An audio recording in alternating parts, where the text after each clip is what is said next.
कस्तूरीतिलकं ललाटपटले वक्षस्थले कौस्तुभं नासाग्रे परमौक्तिकं करतले वेणुः करे कङ्कणम् सर्वाङ्गे हरिचन्दनं सुललितं कण्ठे च मुक्तावली गोपस्त्री परिवेष्टितो विजयते गोपालचूडामणिः योऽन्तः प्रविश्य मम वाचमिमां प्रसुप्तां सञ्जीवयत्यखिलशक्तिधरः स्वधाम्ना अन्यांश्च हस्तचरणश्रवणत्वगादीन् प्राणान्नमो भगवते पुरुषाय तुभ्यम् अज्ञानतिमिरान्धस्य ज्ञानाञ्जनशलाकया चक्षुरुन्मीलितं येन तस्मै श्रीगुरवे नमः।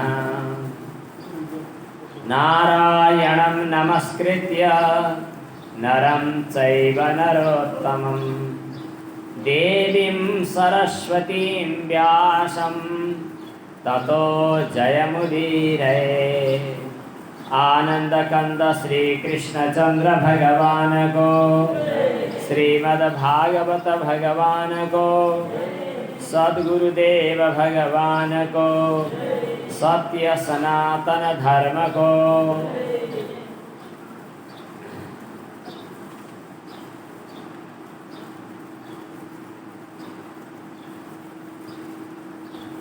भगवान भीष्मकसुतां रुक्मिणीं रुचिराननां राक्षसेन विधानेन उपयेम इति श्रुतम्।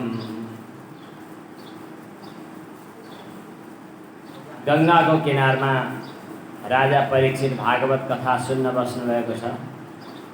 श्री सुखदेवजी महाराजले भागवत कथा भन्दै हुनुहुन्छ।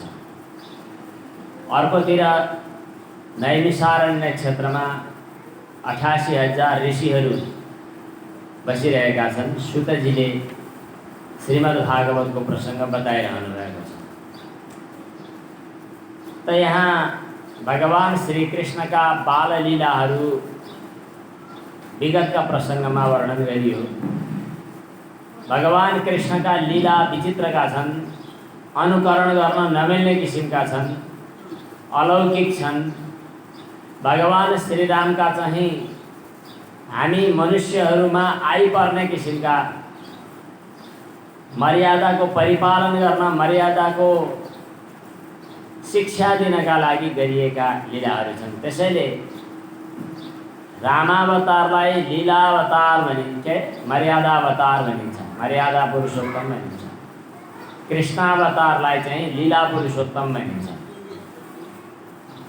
भगवान श्री कृष्णका विचित्र अलौकिक लीलाहरू मथुरामा गएर कंसवध गर्नु समेतका विगतमा चर्चा गरिसकियो।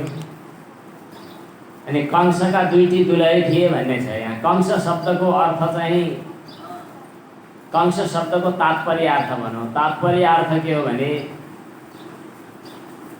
अभिमान हो। उसका दुईटा पत्नीहरू थिए जसको नाम अस्ति र प्राप्ति भनेको छ। संस्कृतमा अस्ति शब्दको अर्थ छ भन्ने क्रियापद, प्राप्ति शब्दको अर्थ पाउँछ, पाइन्छ, पाउनुपर्छ भन्ने।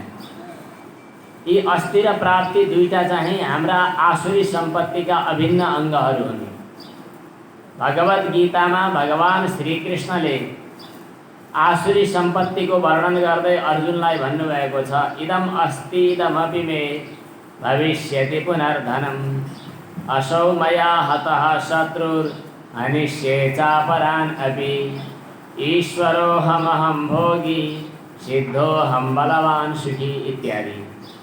यो वस्तु मेरो हुनुपर्दछ, यो वस्तुलाई मैले पाउनुपर्दछ भन्ने अस्ति र प्राप्तिको भावनाले नै अहङ्कार बढिरहेको हुन्छ। अस्ति र प्राप्ति साथमा छन्। जब भगवान कृष्णले कंसको वध गरिदिनु भयो, ती अस्ति र प्राप्ति चाहिँ गए माइततिर। उनको माइती, उनको बाउ चाहिँ को थिए त भन्दा जरासन्ध थिए। जरा भनेको बुढीले सन्ध भनेर जोडेर तयार गरेको हुनाले जरासन्ध। महाभारतमा कथा आएको छ, त्यो जरासन्धमा जन्मिने बेलामा 2 टुक्रा भएर जन्मिएको थियो। 2 टुक्रा भएर जन्मिएकोलाई जरा नाम गरेकी बुढीले टाँसेर जोडेर चाहिँ अनि त्यो एउटा पुरुष व्यक्ति बन्न पुगेको थियो जरासन्ध भन्ने छ। त्यो जरा नाम गरेको बुढीले, जरा शब्दको अर्थ बुढी, सबैभन्दा बुढी। सबैभन्दा बुढी यो संसारमा को छ त भनेर भन्दा उपनिषदमा अजा शब्दको प्रयोग गरिएको छ, जसलाई अर्को अर्थमा माया अथवा प्रकृति पनि भनिन्छ। अजाम एकाम लोहित शुक्ल कृष्णाम बहुविः प्रजा सृजमानाम नमामा। धेरै सन्तान पाउँछे त्यो बाख्री बुढी। कस्ती छ त्यो भन्दा 3 रङकी छे, लोहित शुक्ल कृष्णाम, रातो सेतो कालो। यसको तात्पर्य चाहिँ माया प्रकृति जो हो त्रिगुणात्मिका छ। त्यो त्रिगुणात्मिका मायाले सन्धान गरेर जोडेको यो अध्यास, यो अज्ञान, यो जगत, जुन अज्ञानको सम्बन्ध अहङ्कारसँग छ, त्यो अध्यास अज्ञान, यसलाई यहाँ जरासन्ध भनेर बताइएको छ। यी दुईटा चाहिँ आत्मा र अनात्माको सम्मिश्रण। अनात्मामा आत्मबुद्धि र आत्मामा चाहिँ अनात्मबुद्धि। जस्तो हाम्रो शरीर चाहिँ जड पदार्थ हो, शरीरमा आत्मबुद्धि गर्न हुँदैन भन्ने हो, तर पनि आत्मबुद्धि गरिन्छ। शरीर नै चेतन हो भन्ने भ्रान्ति। अनि चेतनमा चाहिँ म सुखी दुखी हुँ भनेर अनि आफूलाई चाहिँ फेरि अनात्माको आरोप गर्ने रूप भ्रान्ति। जसरी आगो र फलामको डल्लो चाहिँ एक आपसमा सम्मिश्रित हुँदा तातो फलाम भन्न सकिन्छ, अथवा आगोको डल्लो भन्न सकिन्छ। आगोको तातोपन आरोपित गरियो फलाममा, फलामको गोलोपन आरोपित गरियो आगोमा, अनि कहिले आगोको गोलो भन्न सकिन्छ, गरुङ्गो आगो भन्न सकिन्छ, अथवा तातो फलाम भन्न सकिन्छ, एउटाको धर्म अर्कोमा आरोप गरेर। त्यस्तै गरी आत्माको धर्म अनात्मा र अनात्माको धर्म आत्मामा आरोप गरेर बनेको जो अन्योन्याध्यास हो त्यो अध्यासको कारणले यो संसारको सृष्टि भएको भन्ने वेदान्त दर्शनको एउटा गहिरो सिद्धान्त छ। त्यो सिद्धान्तको हामीले सङ्केत मात्रै गऱ्यौँ जरासन्ध। जरासन्धले 17 पटकसम्म आक्रमण गर्यो भन्ने कुरा आएको छ। 17 पटकसम्म आक्रमण गर्नु भनेको जीवका 17 कलाहरूको भगवान श्रीकृष्णले ध्वस्त गरिदिनु भयो, सेनाहरू नष्ट गरिदिनु भयो भन्ने हो। ध्वस्त जीवकोशाः तमभ्यगन, गोपीहरूले पनि जीवकोश समाप्त नगरेसम्म परमात्मा प्राप्त गरेका छैनन् भन्ने कुरा आएको छ। जे होस्, यस प्रकार जरासन्धको सम्बन्ध भनेको छ। जरासन्धलाई भगवानले एकैचोटि निर्मूल गर्नुभएको छैन। अविद्या नाश भए पनि अविद्याको लेस संस्कार केही बाँकी छ भन्ने यसको सङ्केत हो। अब यसपछि जब भगवान द्वारकाधीश हुनुभयो, अब विवाहको प्रसङ्ग आयो। भगवानको विवाह गर्नुभन्दा अगाडि दाजुको बिहे गर्नु पर्यो। दाजु बलरामको बिहे नगरी भाइको बिहे गर्ने कुरो आएन। अब के गर्ने होला भनेर विचार गर्दै गर्दा त एकजना ब्रह्मलोकमा पुगेर ब्रह्माजीको आज्ञा प्राप्त गरेर आएका रैवत नाम गरेका राजा रहेछन्। आनर्त देशका राजा, अनर्ताधिपति श्रीमान रैवतो रेवतीं सुताम। उनले आफ्नो छोरी रेवतीलाई कसलाई दिने होला भनेर योग्य वर खोज्नका लागि ब्रह्माजीसँग अनुरोध गर्न पुगेछन्। ब्रह्माजीले मुसुक्क हाँस्दै भन्नुभएछ, तिमी कुन जमानामा छौ? अहिले तिमी आउँदाखेरिको पृथ्वी त कहाँ पुगिसक्यो? अहिले ब्रह्मलोकमा आउँदा ब्रह्मलोकको समयको गति र पृथ्वीको समयको गति फरक पर्छ। तिमी वहाँ पुग्ने बेलामा अहिले तिमी सत्ययुगमा थियौ।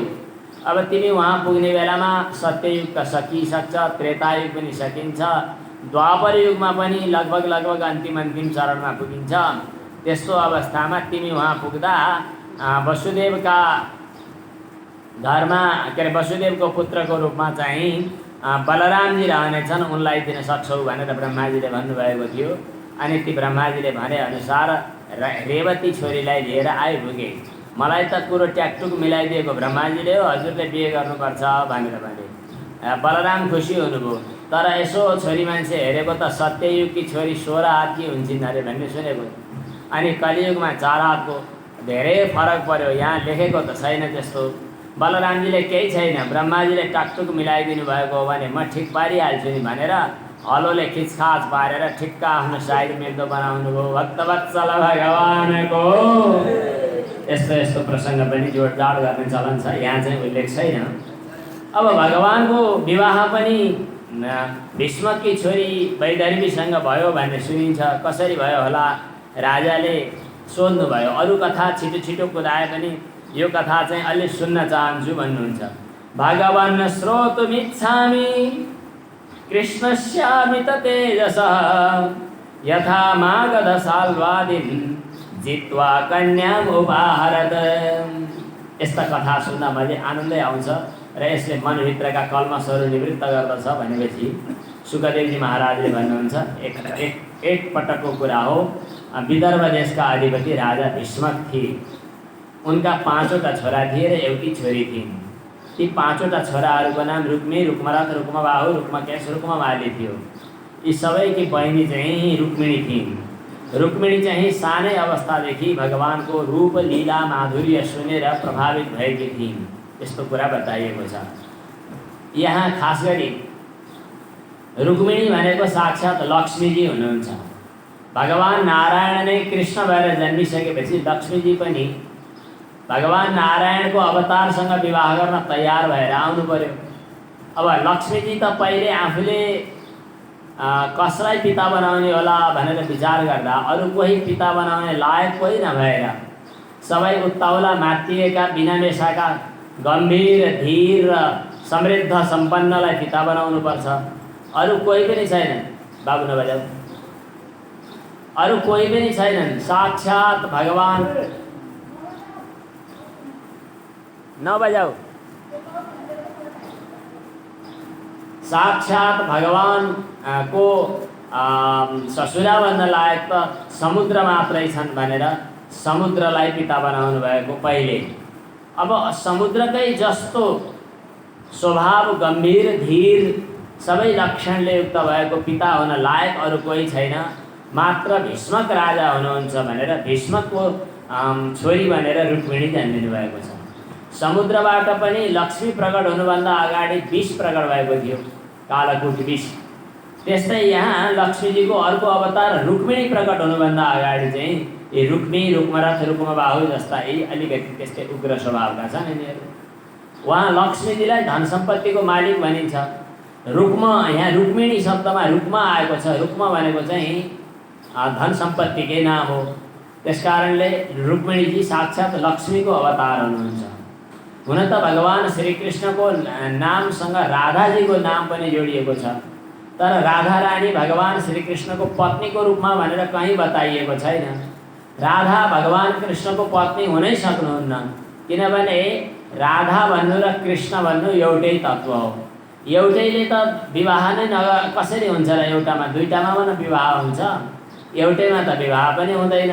त्यसैले राधा र कृष्ण भनेको एउटै तत्त्व हो।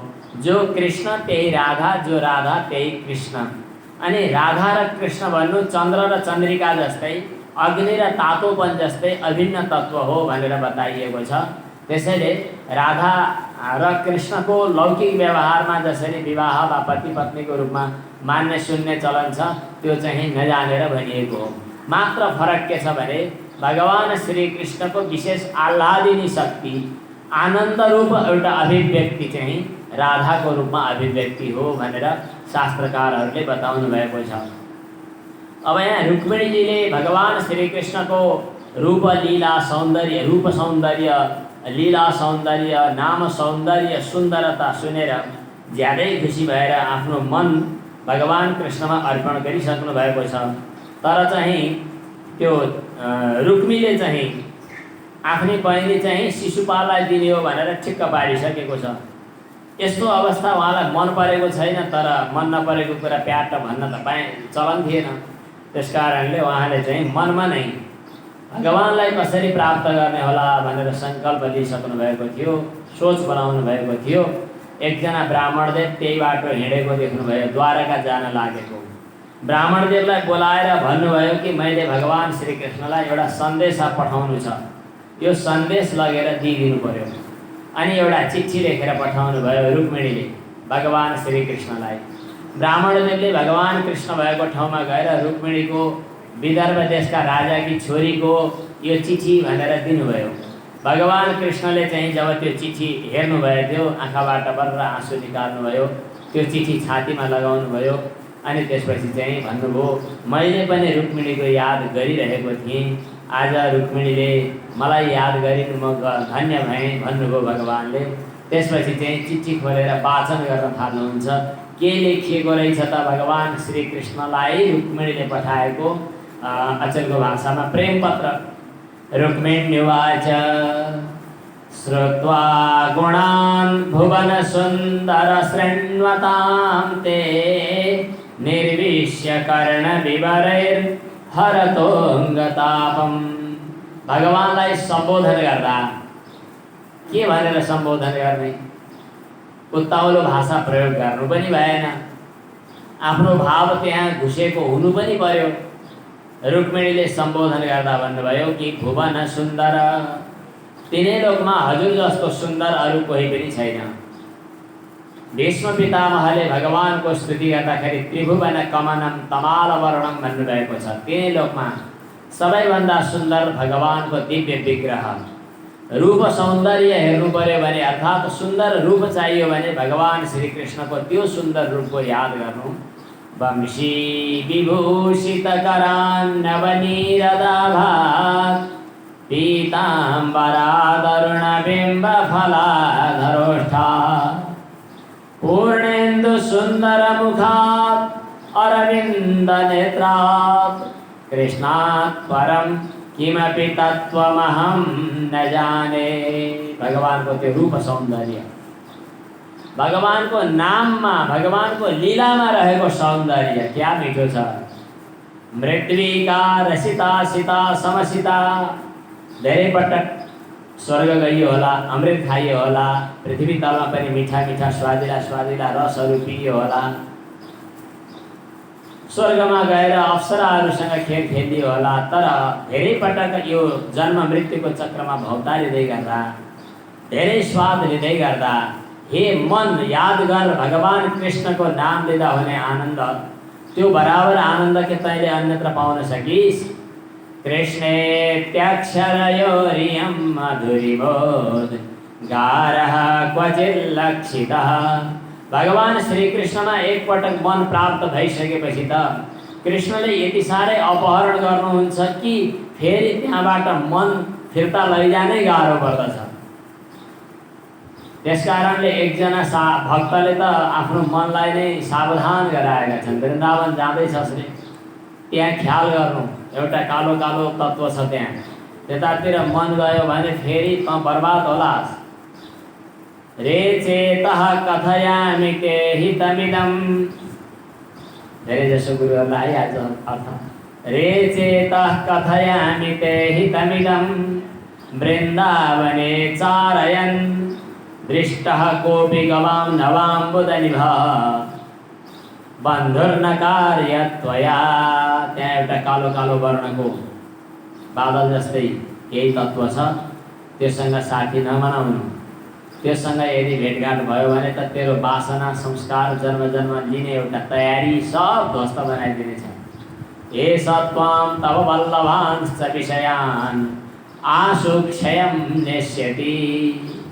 भगवान श्रीकृष्णको त्यो रूप सौन्दर्य लीला सौन्दर्यबाट प्रभावित भएको हुनाले तिनै लोकमा हाम्रो मनको स्वभाव त यस्तै छ कि राम्रो वस्तुको खोजी गर्न चाहन्छ।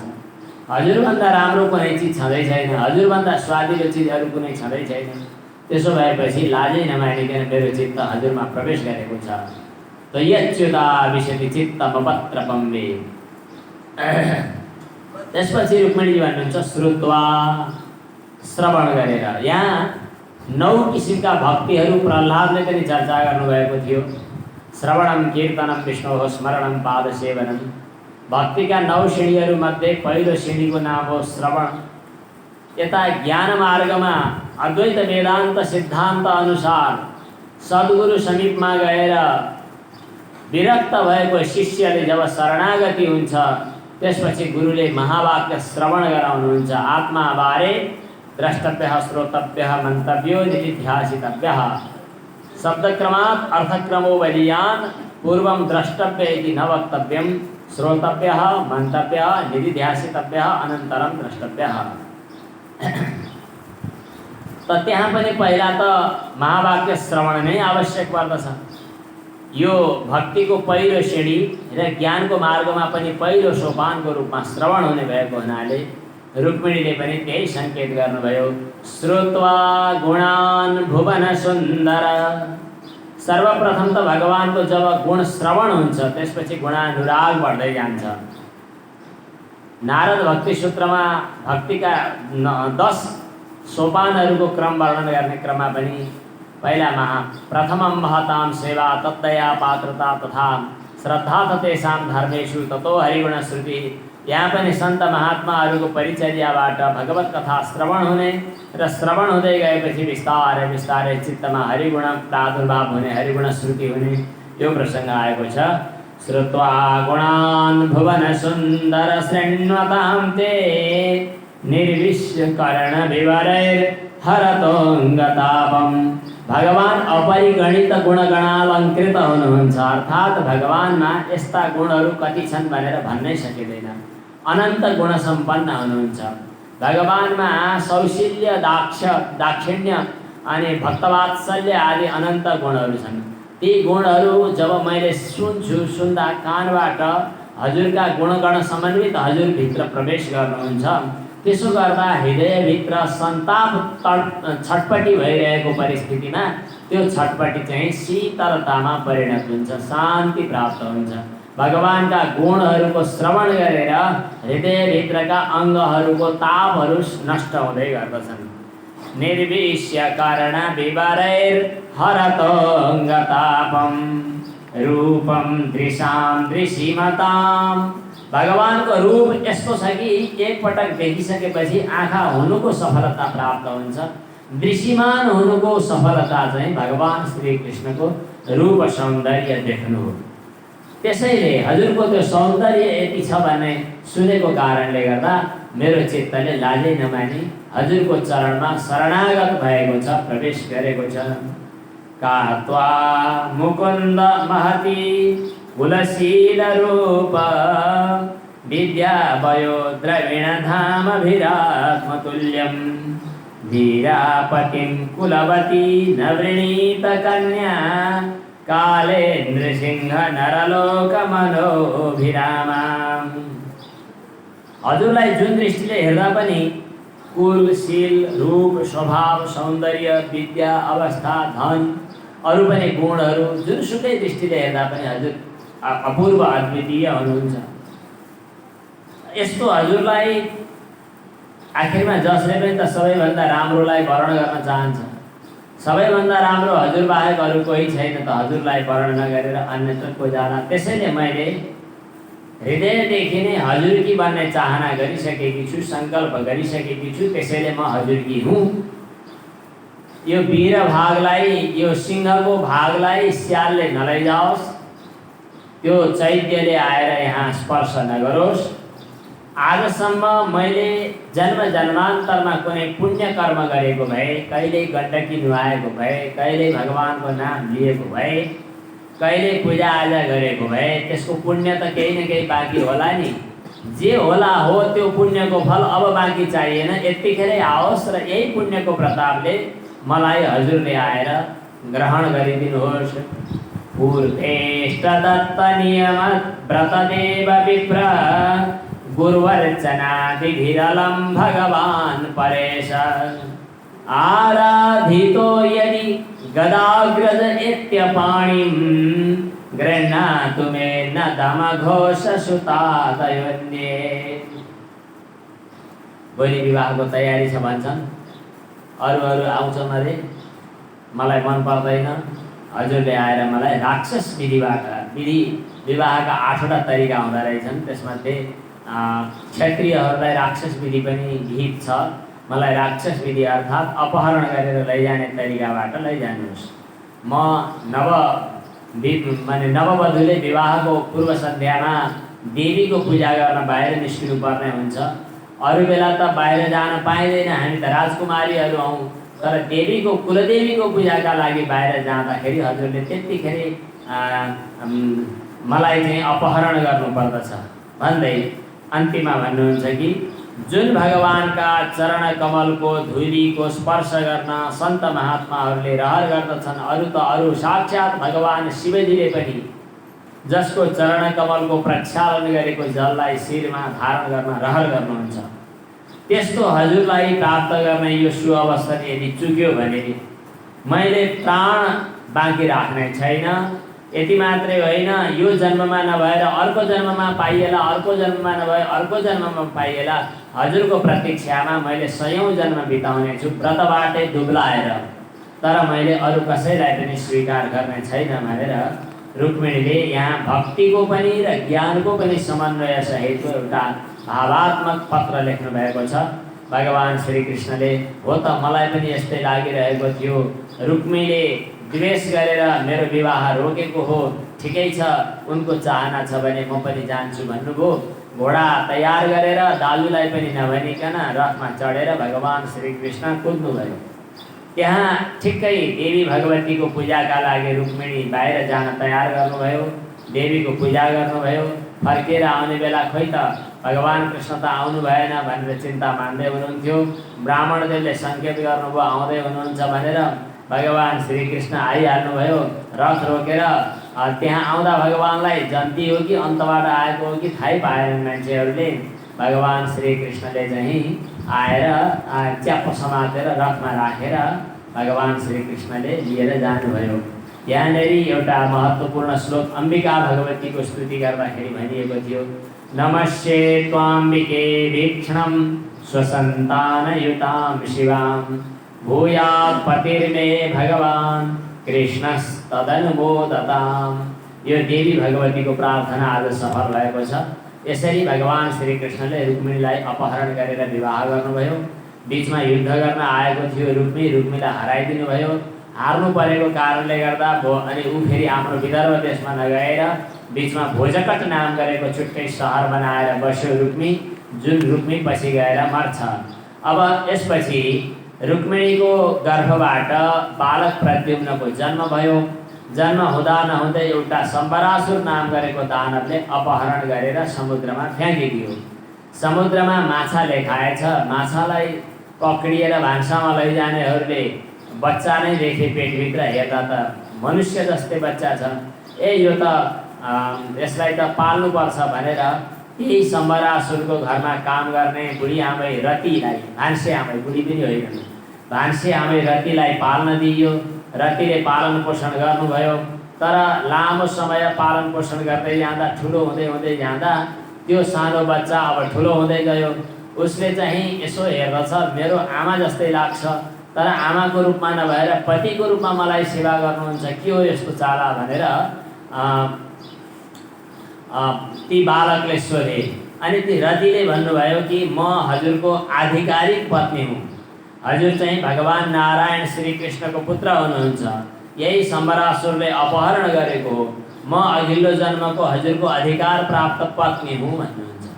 अघिल्लो जन्ममा भगवान शिवजीको नेत्रबाट कामदेव भस्म भएका थिए। ती कामदेव मरिसकेपछि कामदेवकी पत्नीले भगवान शिवजीसँग प्रार्थना गरेकी थिइन्, मेरो त सिउँदो पुछियो नि भनेर। भगवान शिवजीले भन्नुभएको थियो तिमीले अर्को जन्ममा आफ्नो पतिलाई प्राप्त गर्नेछौ भनेर। तिनै कामदेव अहिले प्रद्युम्न भनेर जन्मिएका थिए। यो जानेकी हुनाले रतिले म हजुरकी पत्नी हुँ भनेर भन्नुभयो। र रतिले चाहिँ अनि विद्याहरू सिकाइदिनु भयो विभिन्न। सयौँ माया जान्दछ यो सम्बरासुरले, तर मायाको जाललाई काट्ने विद्या पनि मलाई थाहा छ, यो हजुरले पढ्नु पर्दछ भनेर पढाइदिनु भयो। र ती सबै विद्या पढिसकेपछि अनि युद्ध गरेर सम्बरासुरलाई मारेर अनि तिनै पत्नीलाई रथमा साथमा राखेर विमान मार्गबाट भगवान श्रीकृष्ण भएको ठाउँमा चाहिँ प्रद्युम्न जानुभयो। ठुलो भएपछि जन्मिँदै हराएको छोरो अब बुहारी लिएर पो आइपुग्यो। यी ओहो आफन्तै जस्तो लाग्छ, यी को हुन् भनेर दङ्ग परेर हेर्दै हुनुहुन्थ्यो। नारद मुनिले भनिदिनु भयो यी त हजुरकै छोरा हुन्। ज्यादै खुसी लाग्यो हेर्दाखेरि आफ्नै छोरा अनि बुहारी पनि साथमा। ओहो भक्तवत्सल भगवानको। अब कथा त यहाँ धेरै छन्। एउटा सत्राजित नाम गरेका राजाले स्यमन्तक मणि प्राप्त गरेका थिए। यो स्यमन्तक मणिले गडबड गरेर भगवान श्रीकृष्णसँग विवाद जस्तै भयो। आखिरमा भगवान श्रीकृष्णले पछि गएर त्यो सत्राजित राजाकी छोरी सत्यभामासँग र अनि भालुकी छोरी जाम्बवतीसँग सँगै विवाह गर्नुभयो। यस्ता धेरै विवाह गर्नु छ, त्यसैले अब धेरै अलमल नगरिकन छिटो छिटो विवाह गर्नुभयो। अरू पनि भगवान श्रीकृष्णका 8वटा पत्नीहरू रुक्मिणी भइहाल्नुभयो, अनि जाम्बवती हुनुभयो, सत्यभामा हुनुभयो, अनि यमुना नदी नै सूर्यपुत्री यमुना नदी नै कन्या बनेर आएकी छन् कालिन्दी, उनीसँग विवाह गर्नुभयो। नग्नजित राजाकी छोरीसँग अनि लक्ष्मणासँग विवाह गर्नुभयो। यस्तै 8वटा पत्नीसँग विवाह गर्नुभयो। एउटा भौमासुर नाम गरेको असुर थियो, त्यसले पृथ्वीभरका कन्याहरूलाई जम्मा पारेर बिहे गर्न खोज्यो। नारद मुनिले भनिदिनु भयो कि छुट्टा छुट्टै फुटकर विवाह गरे त यो के विश्व रेकर्ड कायम गर्ने, वर्ल्ड रेकर्ड कायम गर्ने भन्छन्, हुँदैन। 1,00,000वटासँग एकैचोटि विवाह गर्नुभयो भनेको आश्चर्यको घटना इतिहासमा लेखिन्छ त भनेर लगाइदिनु भयो नारद मुनिले। अनि उनले चाहिँ विवाह नगरिकन कन्याहरू जम्मा गरेर नजरबन्द गरेर राखेको थियो। 16,000 चाहिँ पुगेका रहेछन्। ती सबै कन्याहरूले भगवान श्रीकृष्णको प्रार्थना गरेका थिए। भगवान श्रीकृष्णले भौमासुरको घेराबन्दीलाई तोड्दै भौमासुरलाई मारेर ती 16,000 कन्यासँग एकैचोटि विवाह गर्नुभयो भन्ने यहाँ प्रसङ्ग आएको छ। ती 16,000 शब्द किन आयो होला, 17,000 किन भएनन् होला, अनि 15,000 मात्रै पनि किन भएनन् होला, यसको पनि थोरै रहस्य शास्त्रकारहरूले विचार गर्नुभएको छ। हाम्रो मन चाहिँ चन्द्रमासँग सम्बद्ध छ। चन्द्रमा मनसो जातः वेदले बताएको छ। चन्द्रमामा 16 कलाहरू हुन्छन्, हाम्रो मनमा पनि 16 कला हुन्छन्। चन्द्रमाको कला घटबड हुन्छ, मनको पनि कला घटबड हुन्छ। हाम्रा मनका वृत्तिहरू भन्छन् शास्त्रकारले। वृत्ति भनेको कुनै विषयको चिन्तन गर्दा विषयाकार बन्नु। जस्तै घैँटो चिन्तन गर्यो भने घटाकार बन्नु, त्यसलाई घटाकार बुद्धिको वृत्ति भनिन्छ। हो, त्यो वृत्तिको हिसाब किताब लगाउँदा मनका सामान्यतया 16 कलाहरू, ती 16 कलाका अवान्तर वृत्तिभेदको विचार गर्दा 1,000 वृत्ति हुन्छन् भन्ने मान्दा 16,000 मनोवृत्तिहरू रहेछन्। यी सबै वृत्तिहरू अनन्य भावले भगवानमा समर्पित हुनुको तात्पर्य हो। यी 16,000 भगवान श्रीकृष्णका पत्नीहरू बन्नु, यो एउटा तात्पर्यार्थ निस्किएको छ। अर्को तात्पर्यार्थ यस्तो पनि छ कि वेदमा 1,00,000 मन्त्रहरू छन् भन्ने शास्त्र वचन छ। 1,00,000 मन्त्रहरूमध्ये करिब 80,000 मन्त्रहरू कर्मकाण्डमा छन्। कर्मकाण्डमा 80,000 मन्त्र, अनि भक्ति काण्डमा, उपासना काण्डमा 16,000 मन्त्रहरू छन् र 4,000 मन्त्रहरू चाहिँ ज्ञान काण्डमा छन्। ती 16,000 उपासनापरक मन्त्रहरू नै अहिले प्रत्यक्ष रूपमा महिषी बनेर जन्मिएका छन्। भगवान श्रीकृष्णले तिनीहरूसँग विवाह गर्नुको तात्पर्य हो वेदका उपासनापरक मन्त्रहरू भगवानको सगुण साकार रूपमा समर्पित छन् भन्ने कुरा शिक्षा दिनु हो। यस प्रकार यसको रहस्य बताइएको छ। त्यसपछि भगवान श्रीकृष्णले एक दिन रुक्मिणीसँग ठट्टा गर्नुभएको छ। गृहस्थाश्रममा बसेको छ, श्रीमान एकतिर ठुस्स परेर फर्किन्छ, श्रीमती अर्कातिर फर्किन्छन्। सुरुमा त राम्रै कुरो हुन्छ, अलि दिनपछि मन मिल्दैन। यस्तो खाले गृहस्थ जीवन पनि के बाँचिरहनु। गृहस्थ जीवनमा त रमाइलो गर्ने, ठट्टा गर्ने, यन्नर्मैर नियते याम प्रियया भीरु भामिनी। यो गृहस्थाश्रममा बस्दा हरेक दिन, हरेक समय, हरेक क्षण चाहिँ एउटा भगवत परिचर्यात्मक, प्रसन्न अनि उत्सवमय बनोस्, उद्धवमय बनोस्, उत्सवमय बनोस्, यो शिक्षा दिनका लागि भगवान कृष्णले रुक्मिणीसँग ठट्टा गर्नुभयो भन्ने कथा पनि आएको छ। भगवान श्रीकृष्णका 16,008 रानीहरूको विवाहको प्रसङ्ग यहाँ आयो। पछाडि भनेअनुसार 100 को पनि सङ्ख्याको चर्चा छ। 100सँग विवाह गरेको कथा चाहिँ देखिएन।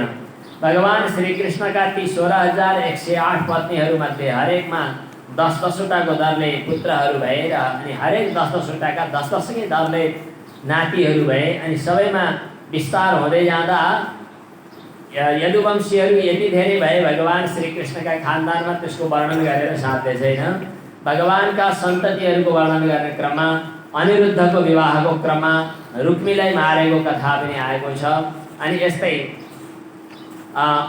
एकपटक चाहिँ बाणासुरकी छोरी उषा, जसले स्वप्नमा दिव्य पुरुष देखे भनेर आश्चर्यचकित भइन्, त्यो उषाको साथमा बस्ने एउटी उसकी सेविका चित्रलेखा भन्ने थिइन्।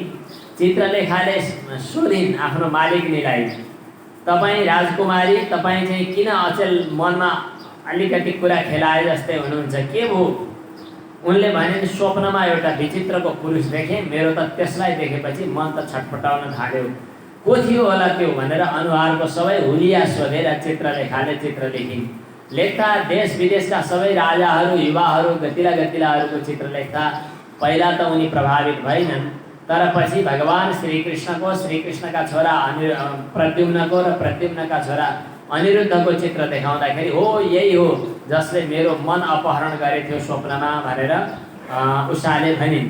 त्यसो भए म योगबल जान्दछु, ल्याइहाल्छु नि भनेर योगबलले खाटबाटै उठाएर, पलङबाटै उठाएर अकस्मात उषाको घरभित्र ल्याइदिन् चित्रलेखाले। अनि उषा र अनिरुद्धको त्यही भेटघाट र विहार भयो। तर बाणासुरले पछि थाहा पायो, बाणासुरले युद्ध गर्न तयारी गर्यो। उता भगवान श्रीकृष्णले पनि थाहा पाउनुभयो र बाणासुरको र भगवान श्रीकृष्णको युद्ध भयो। बाणासुर त भगवान शिवजीको सेवक थियो। हाम्रो नेपालमा चाहिँ बाणेश्वर भन्ने ठाउँ छ, जहाँ बाणासुरले भगवान शिवजीको पूजा गरेको ठाउँ हो।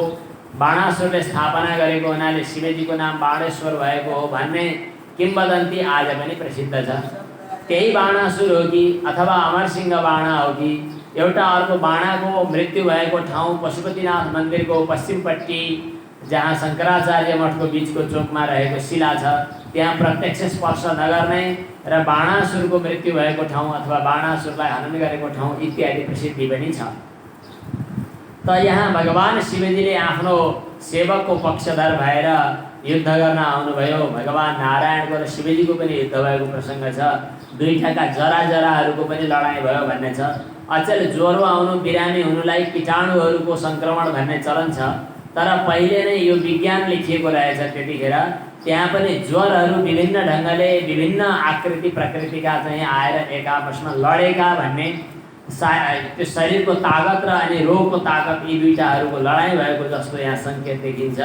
अनि त्यसपछि चाहिँ त्यो माहेश्वर ज्वरले वैष्णव ज्वरलाई चाहिँ स्तुति गरेको छ। पछि हार्न थालेपछि नमामि त्वानन्त शक्तिं महे परेशम, यो ज्वराको स्तुति जसले पढ्दछ उसलाई ज्वरो निको हुन्छ छिटै भनेर बताइएको छ। त्यसपछि भगवान शिवजीले चाहिँ आफ्नो सेवकको चाहिँ तेजोबल भएको चाहिँ स्वीकार गर्नुभयो। तर बाणासुरका 4 हातहरू बाँकी रहे र बाणासुरका हजारौँ हात नष्ट भएपछि भगवान शिवजीले आफ्नो सेवकको रूपमा बाणासुरलाई निरन्तर आश्रय दिनुभयो भन्ने कथा गएको छ। अब एउटा नृग राजाको कथा आएको छ। नृन गमयति इति नृगः, नृग शब्दको अर्थ वासनामय संस्कार।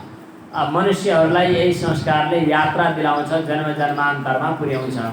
अघिल्लो जन्ममा अघिल्लो पटक राजा भएको बेला नृगले एकपटक गाईदान गरिसकेको वस्तुलाई फेरि गाईदान गर्नुपर्ने स्थिति आयो, किनभने गोठमा झुकिएर आयो, त्यसलाई फेरि गाईदान गरियो। ब्राह्मणको बिचमा विवाद भयो। अन्तिममा गएर त्यो निर्णय दिन नसकेको कारणले गर्दा राजाले चाहिँ त्यसको पाप भोग्नु पर्ने भयो। अर्को जन्ममा उनी छेपारो भए।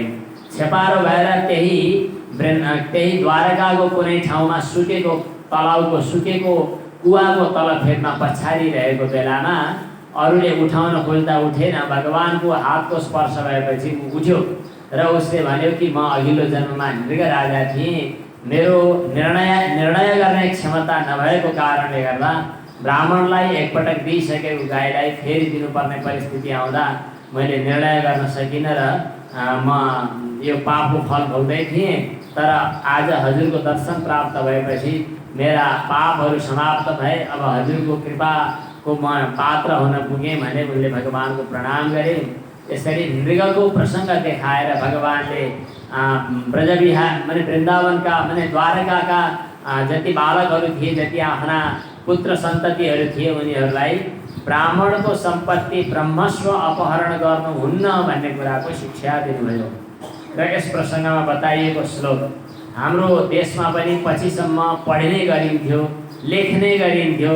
अझै ती ब्रह्मस्वहरूको अपहरण हुँदैछ, त्यसैले त देशमा कतिपय अवस्थामा अनर्थ पनि भइरहेको छ। पहिलेका दानपत्रहरूमा, राजपत्रहरूमा यो लेखिन्थ्यो, स्वदत्तां परदत्तां वा ब्रह्मवृत्तिं हरेच्चयः 60 वर्षसहस्राणि निष्ठायां जायते कृमिः इत्यादि। अब यसपछि बलरामजी वृन्दावनमा फेरि गएर त्यहाँका गोपीहरूसँग भेटघाट गर्नुभएको, अनि यमुनालाई बोलाउँदाखेरि नआएर हलोले कोल्ट्याएर यमुना नै ल्याउनु भएको, यस्ता कथाहरू पनि यहाँ आएका छन्। एउटा पौण्ड्रक नाम गरेको नक्कली वासुदेव बनेर भगवान कृष्णसँग युद्ध गर्न आयो। भगवान कृष्णले पौण्ड्रकलाई युद्धभूमिमा नै मारिदिनुभयो र काशीराजको पनि उद्धार गर्नुभयो। अनि त्रिविध नाम गरेको बाँदर, जसले चाहिँ अङ्ग प्रत्यङ्ग देखाएर मात्तिएर उपद्रव मचाएको छ, बलरामजीले हलोले मारिदिनुभयो। यो नरकासुरको साथी थियो भन्ने छ। यो द्विविध, विध शब्दको अर्थ ज्ञान हुन्छ, विध ज्ञानै धातु छ। द्विविध भनेको दुई किसिमको विरुद्ध कोटि द्वयावगाही ज्ञान भनिन्छ शास्त्रकारहरूको शैलीमा, दर्शनको भाषामा। स्थाणुर्वा पुरुषोवा, आफूलाई न आत्माको रूपमा चिन्न पनि सकेको छैन, शरीरको विवेक दृष्टिले शरीरलाई अलग गर्न पनि सकेको छैन, दुई किसिमको भ्रान्ति ज्ञान, यसले द्विविध। अनि बाँदर प्रवृत्ति सुरु गर्दछ, त्यसलाई बलराम बलको सहाराले नष्ट गर्नुपर्दछ भन्ने यसको आध्यात्मिक रहस्य पनि हो। नायम आत्मा बलहीनेन लभ्यः। अब यसपछि साम्बको विवाहको प्रसङ्ग बलरामजीको र अनि कौरवहरूको पनि बिचमा अलिकति खटपट भएको प्रसङ्ग आएको छ। एकपटक देवर्षि नारद मुनि भगवानको दिव्य लीला चरित्रको दर्शन गर्न द्वारकामा भगवानको महलमा आउनुभएछ। नारद मुनि दुईटा तीनटा परिवार भएकाहरूले पनि घर थाम्न गाह्रो पर्छ। यतिका धेरै पत्नीहरू छन् भगवान श्रीकृष्णका। कसरी पो गृहस्थाश्रमको कारोबार गर्नुभयो होला, हेर्नु पो पर्यो भनेर परीक्षा नै गर्ने दृष्टिले नारद मुनि आउनुभएछ।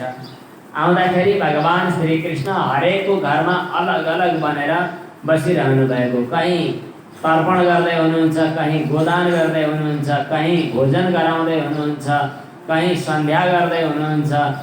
हरेक घरमा जसको जस्तो भावना थियो, जो जहाँ पुग्दा अलग अलग ढङ्गले भगवान व्यापक भएर रहनु भएको रहेछ। नारद मुनिले यस्तो देखेर भगवानको स्तुति गर्नुभयो, हे भगवान, हजुर आश्चर्यको पुञ्ज हुनुहुन्छ। हजुरमा यो आश्चर्य छैन, किनभने जसले लीलाद्वारा, मायाद्वारा नै यो जगतको सृष्टि गर्नुभएको छ। नैवाद्भुतं त्वयि विभो खिललोकनाथे, मैत्री जनेषु सकलेषु दमः खलानां, निःश्रेयसाय हि जगत् स्थितिरक्षणाभ्यां, स्वैरावतार उरुगाय विधाम सुष्ठु। नारद मुनिले दिव्य लीला दर्शन गर्नुभएको कथा आयो। अनि जरासन्धको जेलमा बसेका राजाहरूले भगवानलाई भेट्न दूत पठाएका छन्। भगवान श्रीकृष्ण युधिष्ठिर महाराजको राजसूय यज्ञमा जाने कि जरासन्धको युद्ध गर्न जाने विचार गर्नुभयो र पहिला चाहिँ युधिष्ठिर महाराजको राजसूय यज्ञमा जानुभयो। त्यहाँ भगवान श्रीकृष्णले युधिष्ठिर महाराजको राजसूय यज्ञमा अग्रपूजा प्राप्त गर्नुभयो, जतिखेर शिशुपाल भगवान कृष्णको चक्रबाट मरेको छ। अनि भगवान श्रीकृष्ण राजसूय यज्ञकै क्रममा, दिग्विजय गर्ने क्रममा जरासन्ध कहाँ भीमलाई लिएर जानुभएको छ र भीमको गदाबाट जरासन्धको मृत्यु भएको छ। त्यसपछि भगवान श्रीकृष्णले ती जरासन्धको जेलमा बसेका जति राजाहरू थिए सबैलाई कृपा गर्नुभएको कथा यहाँ आएको छ। हामी अति संक्षिप्त रूपमा कथालाई अगाडि बढाइरहेका छौँ। यसपछि भगवान श्रीकृष्णका अरू लीला त हुँदै गर्दछन्। सालवादीको युद्ध भएका कुराहरू पनि आएका छन्। तर भगवान श्रीकृष्णका अलि पवित्र चरित्रहरू, अलि अपूर्व चरित्रहरू श्रवण गरौँ भनेर राजा परीक्षितले प्रश्न जिज्ञासा गर्नुभएको छ। धेरै धेरै छिटो छिटो कुदाउनु भन्दा पनि भगवानका अरू पवित्र चरित्रहरू विस्तारपूर्वक सुन्न पो म चाहन्छु। भगवान सुखदेवजीले भन्नुभयो एउटा कथा सुनाउँछु, अरू जे होस्। कृष्णस्यासीत् सखा कश्चित् ब्राह्मणो ब्रह्मवित्तमः। एउटा भगवान श्रीकृष्णका बाल सखा थिए ब्राह्मण, जो वैरागी थिए, इन्द्रियको विषय भोगमा कति नै आशा नगर्ने विरक्त थिए, शान्त चित्त भएका, इन्द्रियमाथि विजय प्राप्त गरेका। उनकी पत्नी पनि त्यस्तै झुत्रे झाम्रे कपडा लगाउने, अनि केही पनि साथमा छैन, भोको पेटो भए पनि सन्तोष मानेर बसिरहने, दरिद्र भए पनि, अनुहार मलिन भए पनि सन्तोष मानेर बसिरहने स्थिति। तर खान पाए पो शरीर यसो हुन्छ, केही पनि नभएपछि त शरीर थरर काप्न थाल्यो। केही उपाय नलागेपछि उनले चाहिँ एक दिन चाहिँ गुनासो गरिन्, हजुरको साथी त साक्षात् लक्ष्मीपति भगवान नारायण हुनुहुन्छ रे, उहाँको शरणमा गए हुने नि केही दिनु पो हुन्थ्यो कि हाम्रो दरिद्रता निको पो हुन्थ्यो कि भनेर पत्नीले भनिन्।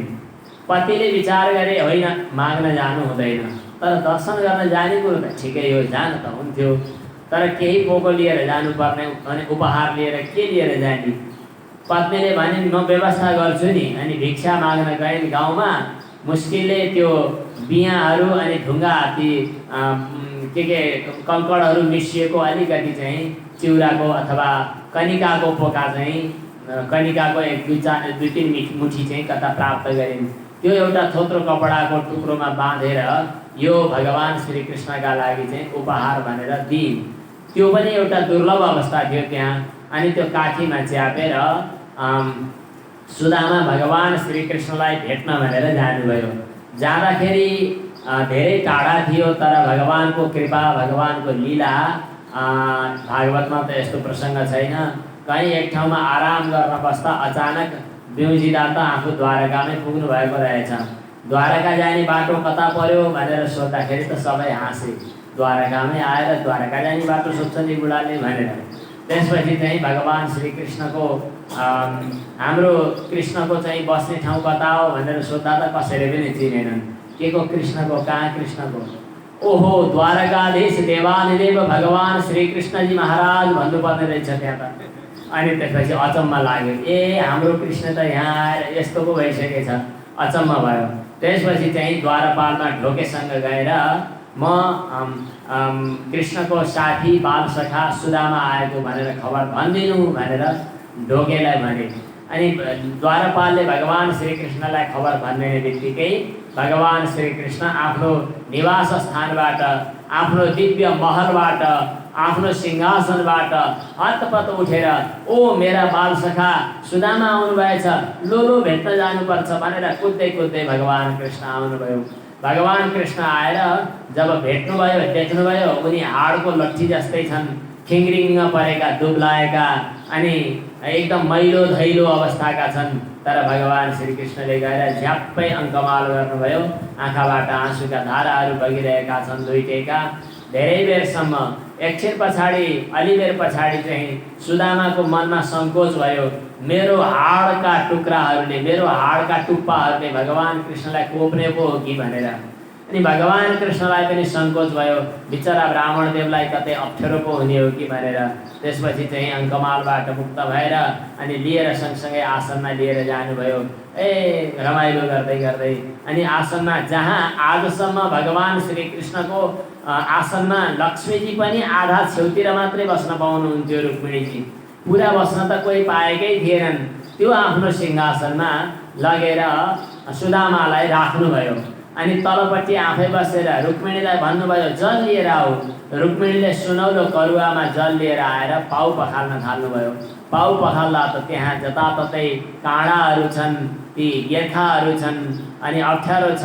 त्यसलाई एक एक गरी धोए पखालेर, काँडाहरू निकाल्नु सकिनेसम्म निकालेर, अनि आफ्नो त्यो सुवर्ण जटित उत्तरीय वस्त्रले आफ्नो पछ्यौरीले पाउ पुछेर प्रणाम गरेर अनि त्यसपछि तिलक गर्नुभयो। अनि श्रृङ्गार गराइदिनु भयो। त्यसपछि चाहिँ धूपबत्ती गर्नुभयो अनि नैवेद्य भोजन गराउनुभयो। अनि त्यसपछि चाहिँ रुक्मिणीलाई अगाडि सार्नुभयो। ल रुक्मिणी भोजन गराऊ। भगवान श्री कृष्णका सामनेमा रुक्मिणी साक्षात् लक्ष्मीजीले दिएको लड्डु अनि मिठाईहरू खाँदै हुनुहुन्छ अनि आशीर्वाद दिनुहुन्छ, सौभाग्यवती भव। पहिला त सोध्नुभयो सुदामाले को हुन्? भगवानले भन्नुभयो मेरी पत्नी हुन्, सौभाग्यवती भव भनेर आशीर्वाद दिनुभयो। अब त्यसपछि यसो भगवानले सङ्केत गर्नुभयो। अब त्यसपछि चाहिँ अरू पत्नीहरूको पालो आयो। अनि त्यसपछि चाहिँ सत्यभामा, जाम्बवती, लक्ष्मणा, नाग्नजिती, कात्या इत्यादि, कालिन्दी इत्यादिहरू। अनि अर्की आउँछन्। यी को हुन् नि? यी पनि पत्नी हुन्, उनलाई आशीर्वाद दिनु पर्यो, उनको नैवेद्य खानु पर्यो। अर्की आइन्, उनको नैवेद्य खानु पर्यो। अर्की आइन्, उनको नैवेद्य खानु पर्यो। 2, 3, 4, 5 सम्म त ठिकै थियो, अझ आउने लड्को बाँकी नै छ। अनि भन्नुहुन्छ कति छन्? पर्खिनुहोस् पर्खिनुहोस्। अब त्यसपछि आउँछन्, प्रणाम गर्दछन् सबैले अनि नैवेद्य अर्पण गर्दछन्। अब त पछि त बिचरा सुदामाले कहाँको साध्य हुनु? कति छन् भनियो? 16,108। यस्तो विचित्र पो भएछ। अनि त्यसपछि चाहिँ कुराकानीहरू हुन थाले। भगवान श्री कृष्णले भन्नुभयो अनि हजुरले पनि त बिहे त गर्नुभयो होला नि? हजुरको त पहिलेदेखि गृहस्थाश्रममा त्यति धेरै रमाइलो त थिएन, के अरे रमाउने बानी त थिएन। विवाह गर्नुभएको छ, एकदम राम्रो।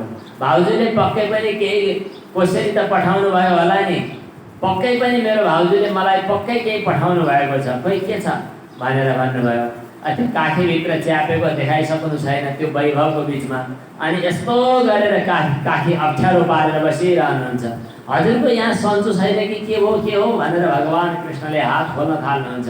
अनि झन् बढी काखी चाहिँ बलियो पारेर राख्नुहुन्छ।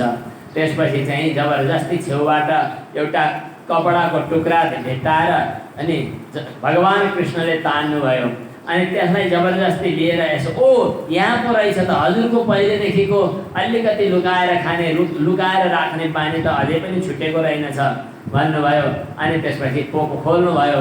बोका खोलेपछि अनि त्यसपछि ला कति मिठो चिज लुकाएर राख्नुभएको, मैले धन्यले देखेको त, खानु पर्यो भनेर झिकेर झ्याप्पै समातेर मुखमा राखेर खानै थाल्नुभयो भगवान कृष्णले। अति स्वादिलो मानेर खानुभयो। द्वितीयम जग्धुमारेले अनि अर्को पनि खानुभयो। फेरि पनि खान थाल्नुभएको। लक्ष्मीजीले हात च्याप्पै समातेर आफू पनि दिने त म त दिन्न भन्नुभयो। अब के भने अब भाषै बुझिएन। त्यसपछि चाहिँ भगवान श्री कृष्णले अरू पनि गुरुकुलमा बस्दाका अनुभूतिहरू बताउनु भयो।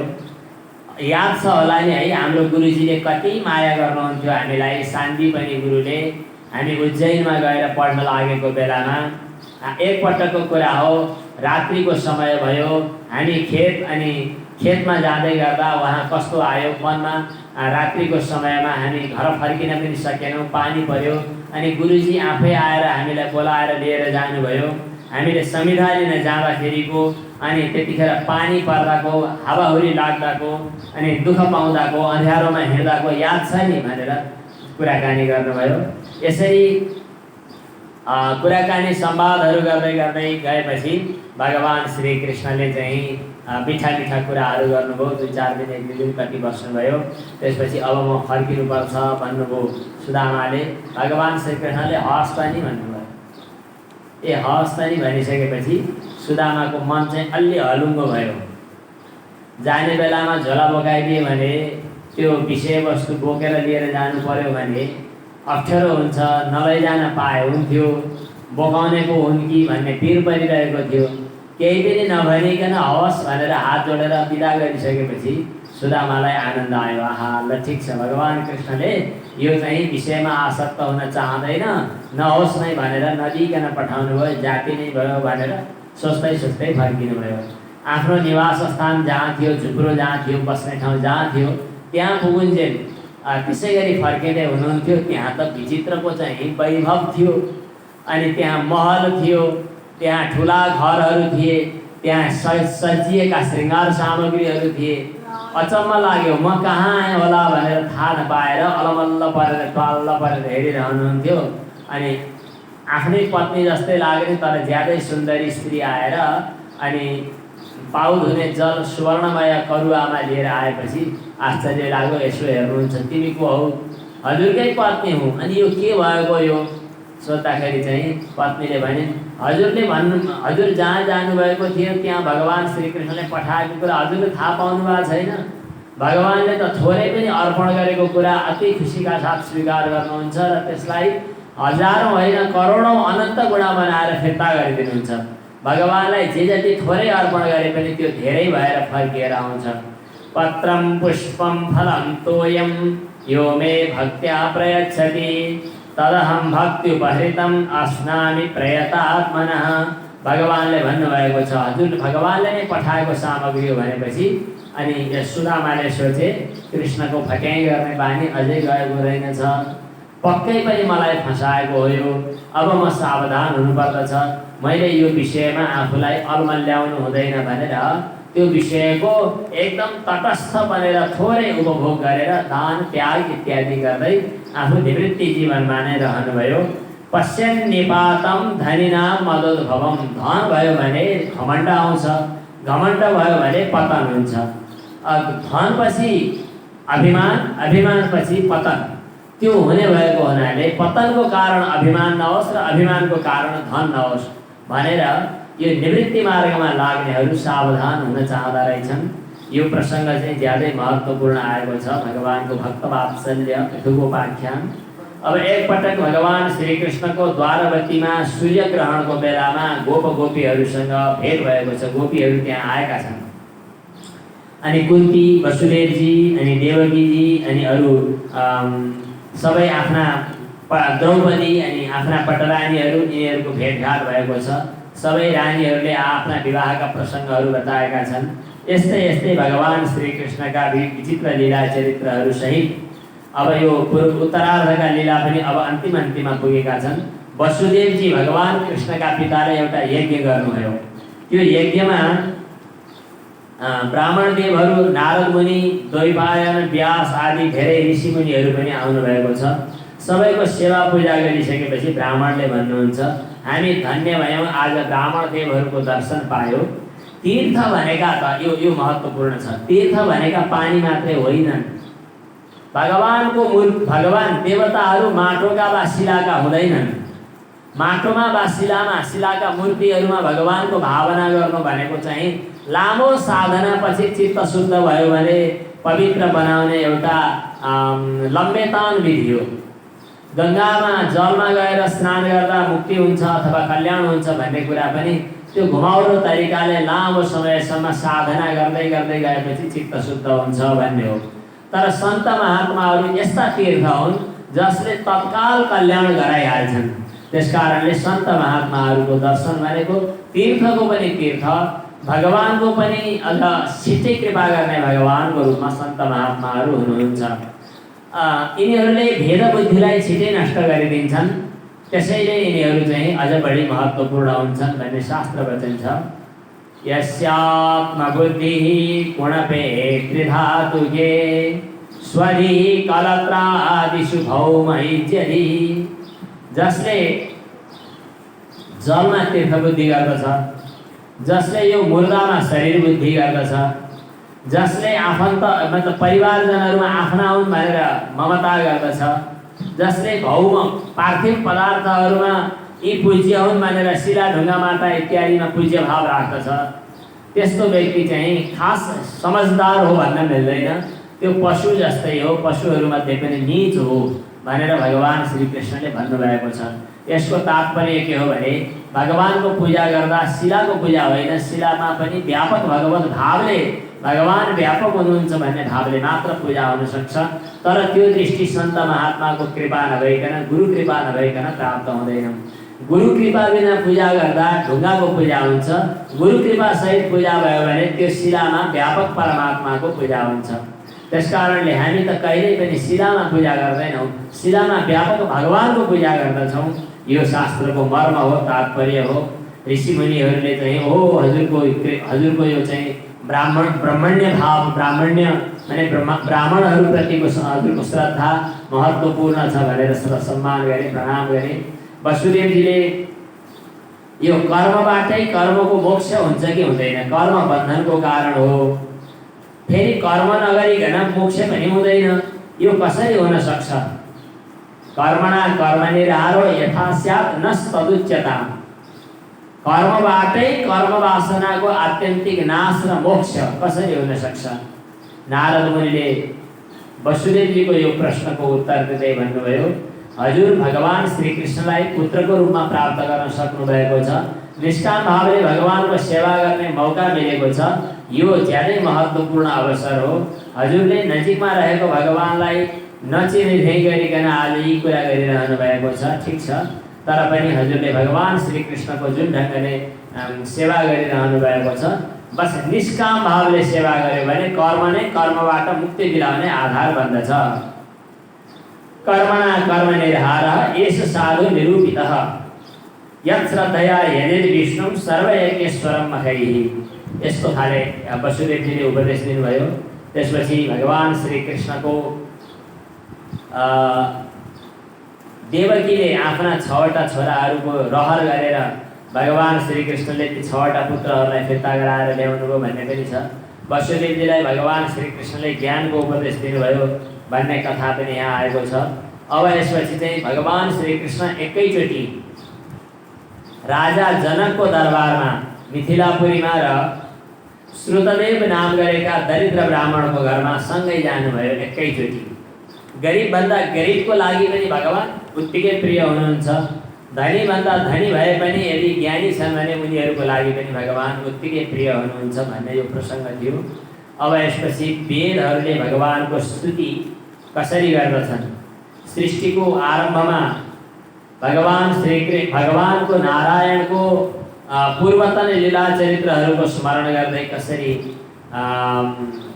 वेदले भगवानको स्तुति गर्दछन् भन्ने कुराहरू आएको छ। यथा शयानं सम्राजं वन्दिनस्तत्पराक्रमैः प्रत्युषे भेद्यशु श्लोकैर्बोधयन्त्यनुजीविनः। यहाँ सनक सनन्दन सनातन सनत कुमारको आपसी संवादको माध्यमले वेदले भगवानको स्तुति गरेको रहस्य बताइएको छ। यो अलिक गहिरो र दार्शनिक विषय पनि छ। जय जय जय हजाम अजित दोष गृहीत गुणाम। हे अजित भगवान, हजुरको जय होस्, हजुरको जय होस्। हजुर सम्पूर्ण ऐश्वर्यले युक्त हुनुहुन्छ। यो दोषले जसलाई हामीलाई फसाउने किसिमको प्रवृत्ति ल्याएकी छ, यस्तो मायालाई हजुरले निवृत्त गराइदिनुहोस्। मायाको कारणले गर्दा हामी अल्मलिएका छौँ, यो मायालाई निवृत्त गराइदिनुहोस्। अगज जगदोकसाम अखिल सत्य प्रबोधकते। हजुरले नै निवृत्त नगराएसम्म मायाको प्रभाव निवृत्त हुनेवाला छैन। यो कुरा वेदले बताइरहेका छन्, हामीले जान्दछौँ यो कुरा। हजुरको वर्णन गर्न हामी पनि समर्थशाली त छैनौँ। हजुरले सृष्टि गर्न मायालाई स्वीकार गरेर सगुण पनि बन्नुहुन्छ र त्यसलाई निषेध गर्दा हजुर स्वरूप स्थितिमा रहनु पनि हुन्छ। हजुरको हामीले यथाकथनचित अलिअलि अनुसरण गरेर स्तुति गर्दछौँ भनेर वेदहरूले भगवानको ठुलो स्तुति गरेका छन् र उनीहरूले बताएका छन् कि यो सम्पूर्ण जगत सतबाट प्रकट भएको हो, तर असतको रूपमा देखा परिरहेको छ। सतबाट प्रकट भएको हुनाले सत नै हो भन्ने सत्कार्यवादको सिद्धान्त सधैँ टिक्दैन, कहीँ कहीँ व्यभिचारित हुन्छ। हजुर चाहिँ अधिष्ठानको रूपमा, सतको रूपमा स्थिर माने अधिष्ठानको रूपमा रहनु भएको छ। हजुरमा नै मायाद्वारा अध्यास खडा भएर अनात्म पदार्थहरू देखिएका छन्। त्यो अध्यासको कारण अविद्या हो। त्यही अविद्याको कारणले नै अन्ध परम्पराद्वारा मानिसहरू फँसिरहेका छन्, वैदिक कर्मको बहानामा पनि फँसेका छन्। सत इदमुत्थितं सदिति चेन्ननुतर्कहतं व्यभिचरति क्वच क्वच मृषा न तथो भययुग व्यवहितये विकल्पयिषितोन्ध परम्परया भ्रमयति भारती तौर्वृत्तिभिरुक्थजडाम्। अन्त्यमा वेदहरूले भनेका छन् कि हजुरले आफ्नो स्वस्वरूपको अनुभव हामीलाई गराइदिनुहोस्। अनि स्वस्वरूपको अनुभव हुँदा कल्पनाले प्राप्त भएका दुःखहरू, हाम्रो अहिले सुख दुःखको अनुभूति जो छ यो कल्पनाद्वारा बनेको छ। यो चाहिँ प्रकट हुँदैन। अनि हजुरका गुणहरूको श्रवण र चिन्तन गर्ने हामीलाई एउटा क्षमता दिनुहोस् र केवल वेदका विधि निषेधको किङ्कर बन्ने परिस्थिति सिर्जना नहोस्। हजुरको जय होस्। शास्त्र वचनहरू, उपनिषद वचनहरू हजुरमा चाहिँ सार्थक छन्। हामी ती वचनको चिन्तन गरेर हजुरलाई प्राप्त गर्न सकौँ। ती वचनहरूले पनि अतन्य रसनको माध्यमले हजुरलाई प्रतिपादन गरेका छन्। नेति नेति भनेर हरेक पदार्थहरूको निषेध गर्दै जाँदा जो बाँकी रहन्छ त्यो हजुर हुनुहुन्छ। त्वयि फलन्त्यतन्निरसनेन भवन्निधना। यस प्रकार वेदहरूले स्तुति गरेको प्रसङ्ग पनि आएको छ। अब भगवान शिवजी आशुतोषले त्रिकासुरलाई वरदान दिँदा समस्या परेका कुराहरू अनि त्रिदेवको परीक्षा भृगुजीले गर्दा सत्वगुणको जिम्मेवार हुनुभएको हुनाले भगवान नारायण सर्वश्रेष्ठ हुनुहुन्छ भन्ने कुरा र ब्राह्मण बालकहरू मरेकालाई म बचाउँछु भनेर घमण्ड गर्दा अर्जुनले दुःख पाए। भगवान श्रीकृष्णले दिव्य लोकमा गएर अर्जुनलाई पनि आफ्नो दिव्य धाम देखाइदिनु हो भन्ने प्रसङ्ग पनि आएको छ। र 90औं अध्यायमा भगवान श्रीकृष्णका विभिन्न लीला चरित्रको वर्णन गर्दै महारानीहरूले भगवान कृष्णको साथमा रहने महिषीहरूले सँगसँगै रहेर पनि वियोगको अनुभव गरेका छन्। गोपीहरू चाहिँ टाढा भएर पनि भगवान कृष्णको साथमा बसेको अनुभव गर्दछन्। गोपीहरूको अनुभूति र महिषीहरूको अनुभूति फरक छ। त्यसैले हामी प्रेमको उदाहरण दिनुपर्दा, भक्तिको उदाहरण दिनुपर्दा गोपीहरूको उदाहरण दिन्छौँ, महिषीहरूको उदाहरण कमै दिन्छौँ।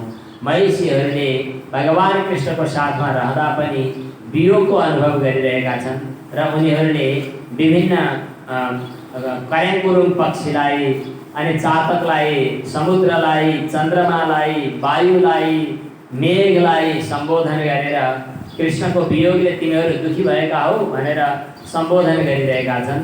यसरी भगवान श्रीकृष्णका उत्तरार्धका लीला चरित्रहरूको चर्चा गर्दै भगवान श्रीकृष्णको यो यदुवंशमा सन्ततिहरूको परम्परामा कति सङ्ख्या थिए भन्ने कुरा केही भन्न सकिँदैन। जसमा चाहिँ तिस्रकोट्यः सहस्राणां 88 शतानि च आसन् यदुकुलाचार्याः कुमाराणाम् इति श्रुतं। कति 3,88,00,000 तिस्रकोट्य सहस्राणां 88 शतानि च। यति धेरै चाहिँ आचार्यहरू मात्रै थिए भने सैनिकहरू कति थिए त्यहाँ भन्न सकिँदैन। यत्र युतानाम् अयुतलक्षेण अस्ति। अयुतलाई अयुतले गुणन गर्दाखेरि हुने अर्थात् नील सङ्ख्याका सैनिकहरू थिए, अर्थात् अगणित यदुवंशीहरू थिए। यिनीहरूको यो विस्तार पृथ्वीलाई भार भयो भन्ने थाहा सोचेर भगवानले ब्राह्मण शापको बहाना बनाउनु भयो। ती ब्राह्मण शापको बहानाले अब यदुवंशलाई समाप्त गर्ने तयारी भगवानले आफै गर्दै हुनुहुन्छ। यसै प्रसङ्गमा वसुदेवजी भएको ठाउँमा देवर्षि नारद मुनि आउनु भएको छ र नारद मुनि 9 योगीश्वरको र अवधूतको संवाद सुनाएर वसुदेवजीलाई ज्ञानको उपदेश गर्नुहुन्छ। अब अरू प्रसङ्गहरू संक्षेपमा लग्यौँ हामीले। 9 योगीश्वरहरू जसको नाम कवि, हरि, अन्तरिक्ष, प्रबुद्ध, पिप्पलायन, आविरोद्र, द्रुमित, चमस र करभाजन छ। यिनीहरूले विदेहराज निमिलाई दिएको ज्ञानको प्रसङ्ग चाहिँ संक्षेपमा स्पर्श गरौँ त कवि नाम गरेका जो योगीश्वर हुनुहुन्थ्यो ती योगीश्वरलाई विदेहराजले प्रश्न गर्नुभएको छ, भागवत धर्म भनेको के हो? कविले भन्नुहुन्छ कि भगवानको सेवा बाहेक अरू कुनैमा चित्त नलगाउनु र भगवानको भरोसामा आफूलाई पूर्ण विश्वस्त बनाइदिनु अनि शरीर मन वचनले जे जति कर्म गरिन्छ त्यो कर्म चाहिँ भगवानमा समर्पण गर्ने भाव राख्नु यो भागवत धर्मको पहिलो शर्त हो, पहिलो लक्षण हो। दुई भएको भय हुन्छ त एउटै भए केको भय हुन्छ? भगवान बाहेक अरू केही छैन त भगवानका पवित्र लीला चरित्रहरूको श्रवण र स्मरणबाट मस्त हुने व्यक्तिलाई केको भय? उसले त जहाँ जहाँ जे देख्छ पृथ्वी, जल, तेज, वायु, आकाश सबैलाई भगवान सम्झेर प्रणाम गर्दछ। यसरी अनन्य भावले भगवत भक्तिमा दृढ हुँदै गर्दा उसका चाहिँ बिस्तारै बिस्तारै चाहिँ अद्वैत ज्ञानको साक्षात्कार, भगवानमा प्रेम अनि भगवानको स्वस्वरूपको अनुभूति र अनि विषयमा वैराग्य यी तीनटा सँगसँगै हुन्छन्। जसरी भोजन गर्दाखेरि तुष्टि, पुष्टि र क्षुद्र निवृत्ति सँगसँगै हुन्छ। भक्तिः परेशानुभवो विरक्तिर् अन्यत्र चैषत्रिक एककालः प्रपद्यमानस्य यथा स्नतः स्युः तुष्टिः पुष्टिः क्षुरपायोनुघासम् इत्यादि भगवत धर्मको लक्षणहरू बताइदिनु भयो। अनि त्यसपछि भगवानका भक्तहरू कसरी व्यवहार गर्दछन् भनेर सोध्ने राजालाई हरि नाम गरेका अर्का योगीश्वरले भन्नुभयो कि भगवानका भक्तहरू 3 किसिमका हुन्छन्। मूर्तिको पूजामा मात्रै आसक्त हुने चाहिँ एकदम कम स्तरका तल्लो श्रेणीका भक्त हुन्, तर अलिअलि भेदबुद्धि त भइरहन्छ, तर भगवानको पूजा गर्दछन्। प्रेम मैत्री कृपा र उपेक्षा, भगवानमा प्रेम गर्दछन्, भगवानका भक्तहरूमा मित्रता गर्दछन्, दुखी अज्ञानीहरूमाथि कृपा गर्दछन् र द्वेषीहरूको उपेक्षा गर्दछन्। ती मध्यम कोटिका भगवानका भक्तहरू हुन्। तर जसको मनमा भेदभाव नै छैन, सबै प्राणीहरूमा भगवत भाव मात्रै गर्दछन् र सबै प्राणीहरू आत्मामा र आफू चाहिँ सबै प्राणीमा अनुभूत गर्न सक्ने जो हुन्छन् तिनीहरू चाहिँ उच्चतम भागवतहरू हुन्। र यहाँ वैष्णवको पनि लक्षण बताइएको छ कि तिनै लोकको सम्पत्ति प्राप्त गर्छु भन्ने परिस्थिति आए पनि जो मक्ख पर्दैन, भगवानको चरणारविन्द बाहेक अन्यत्र कहीँ रमाउँदैन, त्यो भगवानको प्रिय भक्त हो भनेर भगवानका भक्तको लक्षण बताइयो। अन्त यस्तै गरी अरू मायाबाट पार हुने तरिका अनि ब्रह्मतत्वको बोधका कुराहरू अनि क्रियायोगका कुराहरू यी अरू 9 योगीश्वरहरूले पनि चर्चा गर्नुभएको छ। कविहरि अन्तरिक्ष प्रबुद्ध पिप्पलायन आविर्होत्र द्रुमिल चमस करभाजन इत्यादि। द्रुमिलले चाहिँ भगवानका छुट्टा छुट्टै अवतारको वर्णन गर्नुभएको छ। चमसले भक्तिहीन पुरुषहरूको गतिको चर्चा गर्नुभएको छ। करभाजनले भगवानको पूजा गर्ने तरिकाहरू बताउनु भएको छ। र कलियुगमा विशेष गरी भगवानको आराधना गर्दा यो मन्त्र पढिन्छ, ध्येयं सदा परिभवग्नमभीष्टदोहं तीर्थास्पदं शिवविरञ्चिनुतं शरण्यं प्रेत्यार्तिहं प्रणतपाल भवाब्धिपोतं वन्दे महापुरुषते चरणारविन्दम। यस प्रकार 9 योगीश्वरले विदेहराजलाई दिएको ज्ञानको प्रसङ्ग सुनाएर नारद मुनिले वसुदेवजीलाई ज्ञानको उपदेश गर्नुभएको छ। भगवान श्रीकृष्ण अब स्वधाममा जाने तयार गर्दै हुनुहुँदो रहेछ। देवताहरूले आएर स्तुति गरे। भगवान कृष्णले देवतालाई आफू दिव्य धाममा जाने स्वीकृति सुनाइदिनु भयो। त्यसपछि सबैतिर अलक्षण देखिएको छ। यतिखेर त्यो अलक्षणको निवृत्तिका लागि यदुवंशीहरू प्रभासमा गएर स्नान अनि पूजापाठहरू गर्दैछन्। यहाँ उद्धवले भगवान श्रीकृष्णसँग म पनि हजुरको साथमा जान्छु भनेर प्रस्ताव राख्दा भगवानले ज्ञान रूपी सम्पत्ति साथमा प्राप्त गरेपछि अर्थात् ज्ञानद्वारा भगवानलाई यही अनुभव गर्न सकिन्छ, त्यो सिक्नका लागि गुरुको उपदेश आवश्यक पर्दछ भनेर 24 गुरुहरूको कथा बताउनु भएको छ। उद्धवलाई भगवान श्रीकृष्णले अवधूतको आख्यान ल्याएर 24 गुरुहरूको कथा बताइदिनु भएको छ। एउटा यदु नाम गरेका राजा थिए जसले एउटा अवधूत अर्थात् मस्त भइरहेका साधुलाई भेटे। तपाईँ यति खुसी किन हुनुहुन्छ भनेर सोद्धा ती योगीले भने मेरा 24 वटा गुरु छन्, ती 24 वटा गुरुबाट मैले धेरै कुरा सिकेको छु। को हुन् त ती गुरु भन्दा पृथ्वी हो, वायु हो, आकाश हो, पानी हो, अग्नि हो, चन्द्रमा, सूर्य, परेवा, अजिङ्गर, समुद्र अनि पुतली अनि मौरी, हात्ती अनि मृग, माछो, एउटी बेस्या पनि अनि कर्याङकुरुङ पक्षी अनि बच्चा अनि कुमारी अनि त्यो लोहार कामीदाई अनि सर्प अनि माकुरो इत्यादि चाहिँ मेरा गुरुहरू छन्। तिनीहरूबाट मैले सिकेँ भन्नुहुन्छ।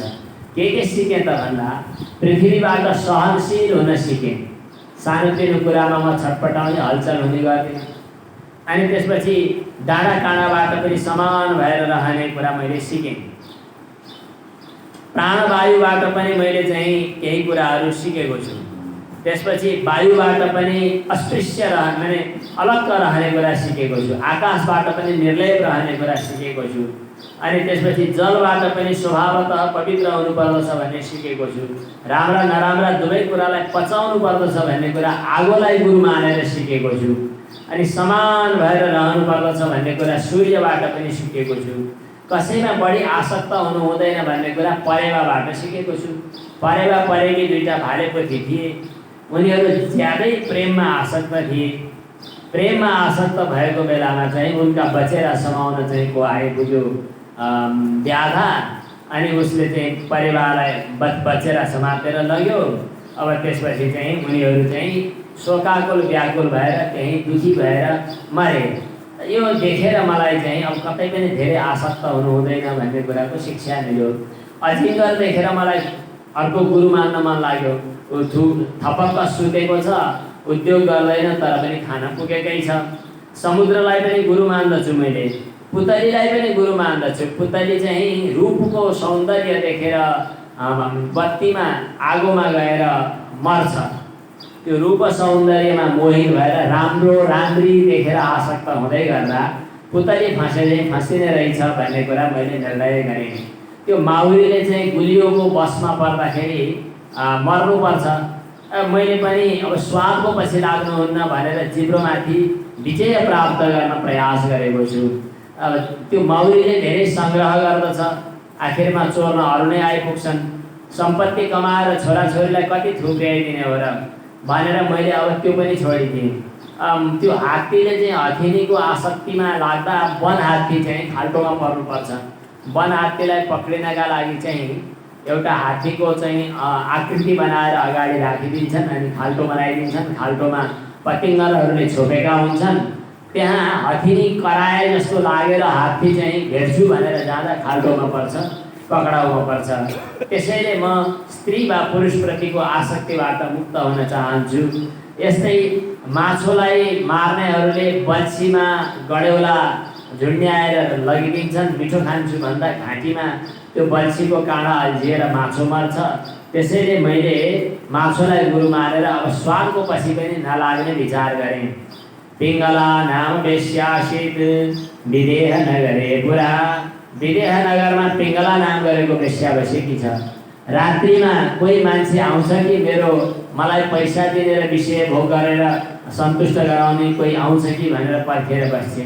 पर्खेर कोही पनि आएनन्। पछि उसले भनी कि मेरो मोहलाई धिक्कार छ। यो जनकपुरमा मिथिला नगरीमा म जस्तो विषय भोगमा आसक्त हुने अरू कोही पनि छैनन् होला। बेकार हो, धिक्कार हो, म त भगवानको शरणमा जानुपर्ने हो भनेर भनी। सन्तम समीपे रमणम रतिप्रदम। आफैभित्र रहने परम आनन्दको रति दिने परमात्मालाई छोडेर विषय भोगको स्वाद दिने व्यक्तिका पछि लाग्दो रहेछु, मलाई धिक्कार होस् भनेर भनी पिङ्गलाले।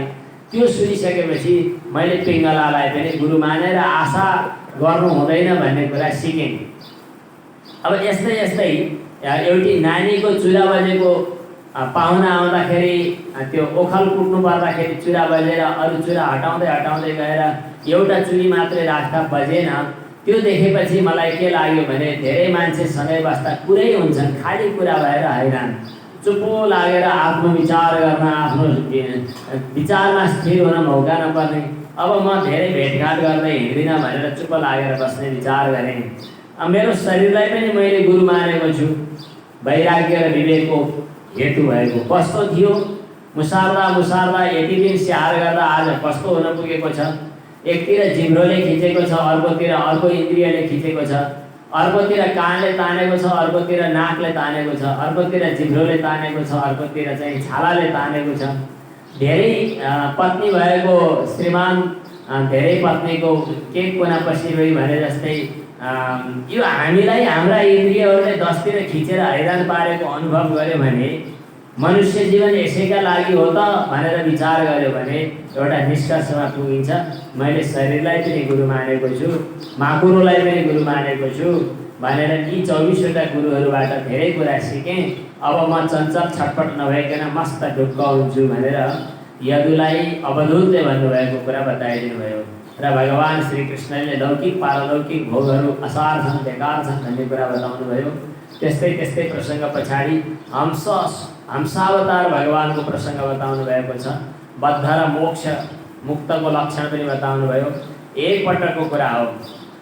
सनक सनन्दन सनातन सनत कुमार यी चारवटा भगवानका जो सेवकहरू, भगवान नित्य छन्, सेवकहरू छन्, यिनीहरूले मनमा कुरा खेलाए। एक दिनको कुरा हो। यो मनमा मन चाहिँ विषयतिर जान्छ। विषयमा मन दौडिन्छ अनि मनमा नै ती विषयहरू स्फुरण हुन्छन्। यिनीहरूको एक आपसको जालो चाहिँ कहिले मुक्त हुने होला भनेर मनमा शङ्का लाग्यो सनकादिहरूलाई। यसको उत्तर सोध्न ब्रह्माजी भएको ठाउँमा गए। ब्रह्माजीले निर्णय दिनै सक्नु भएन। त्यसपछि के गर्ने होला भनेर चुपो लाएर बसिरहेका थिए। त्यतिखेरै हाँसको रूपमा कोही आइपुग्यो अनि तपाईँ को हुनुहुन्छ भनेर सोधे तिनीहरूले हाँसलाई।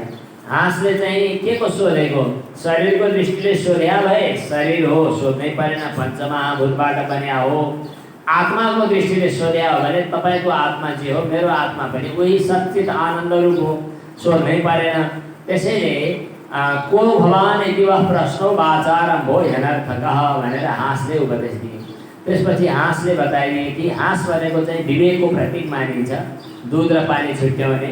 यहाँ विवेकको रूपमा हाँसले चाहिँ उपदेश दिनुभयो कि चित्तमा विषयहरू चाहिँ चित्तमा स्फुरित हुन्छन्, चित्त विषयको पछि लाग्छ। चित्त र विषयको एक आपसको जो जालो हो यो कहिले खुल्ने होला भनेर त्यसको पछि लाग्यो भने कहिले पनि निवृत्त हुँदैन। तर आफू आफ्नो स्वरूपमा स्थिर भएर ती दुईटैको पछि नलाग्यो भने स्वतः अलग भइन्छ। गुणेषु चाविशत् चित्तम् अवीक्षणं गुणसेवया गुणाश्च चित्तप्रभवाः मद्रूप उभयं त्यजेत्। यी जाग्रत स्वप्न सुषुप्ति यी अवस्थाहरू त बुद्धिका वृत्तिहरू हुन्, तर साक्षीको रूपमा रहेको आफूलाई अनुभव गर्नु। जो जाग्रत अवस्थामा बाहिरका विषय भोग गर्न दौडिन्छ, अहिले जागा भएको बेलामा कहाँ खेत गाउँ भोट हाल्न जाने, नेतागिरी जित्ने नजित्ने, यी जाग्रत अवस्थामा बाहिर दौडिने काम पनि एउटा कसैले गर्दछ। अनि फेरि सुत्ने बेला भएपछि चाहिँ सबै ती बाहिरी कुराहरू समेटेर अनि दैलो खोलेर भित्र बस्छ र अनि भित्रै कम्प्युटर खोलेने गरिकन के खोल्छ त्यही अनि दुनियाँदारी सबै हेर्छ त्यही भित्रै। त्यही गाडी त्यही बिस्ताराभित्रै, त्यही गाडी त्यही बाटो, त्यही चाहिँ डोजर, त्यही चाहिँ देवघाट, त्यही सबै छुट्टै बिस्ताराभित्र अर्कै तयार हुन्छ। अनि फेरि अर्को एउटा अवस्था आउँछ जहाँ ती तिनटै हुँदैनन्, ती दुईटै हुँदैनन्। त्यो केही पनि नभएको मसक्कै सुते मैले केही थाहा पाइनँ भन्ने समयलाई सुषुप्ति भन्छन्। त्यहाँ भित्रै तानाबाना बुझेको समयलाई स्वप्न भन्छन्। अनि बाहिर जाग्रत अवस्थामा आएर यताउति गरेको व्यवहारलाई जाग्रत भन्छन्। यी तिनवटा कुरालाई विचार गरी हेऱ्यो भने हेर, स्वप्न अवस्थामा जाग्रत अवस्था छैन, जाग्रत अवस्थामा स्वप्न अवस्था छैन, सुषुप्तिमा दुईटै छैन, ती दुईटैमा सुषुप्ति छैन। तर म चाहिँ जाग्रत अवस्थामा पनि थिएँ छु अनि स्वप्न अवस्थामा पनि छु र सुषुप्ति अवस्थामा पनि छु। मेरो चाहिँ हरेक अवस्थामा अन्वय छ। ती अवस्थाहरू एक आपसमा व्यतिरिक्त छन्। जसरी जाग्रत स्वप्न सुषुप्ति एक आपसमा अवस्थाहरूको व्यतिरेक छ तर आत्माको अन्वय छ। त्यसै गरी म बालक हुँदा पनि म थिएँ, युवावस्थामा पनि म छु, वृद्ध हुँदा पनि म छु, तर बाल्यावस्थामा वृद्धावस्था छैन, वृद्धावस्थामा बाल्यावस्था छैन, युवावस्थामा बाल्य वृद्ध अवस्था छैन भनेपछि ती अवस्थाहरूको एक आपसमा व्यतिरेक छ। अवस्थाहरूको व्यतिरेक तर आफ्नो अन्वय। त्यसै गरी जाग्रत स्वप्न सुषुप्ति वृत्तिहरूमा आफ्नो अन्वय, ती वृत्तिहरू एक आपसमा व्यतिरेक। यसरी विचार गरी हेर्दा नित्य सबैमा अन्वित हुने तर स्थायी के चिज रहेछ त भन्दा आफू रहेछ। यो जागरे बहिरनुक्षण धर्मिणोऽर्थान् भुङ्क्ते समस्त करणैर्हृदि तत्सदृक्षान् स्वप्ने सुषुप्त उपसंहरते स एकः स्मृत्यन्वयात् त्रिगुणवृत्ति दृगिन्द्रियेश।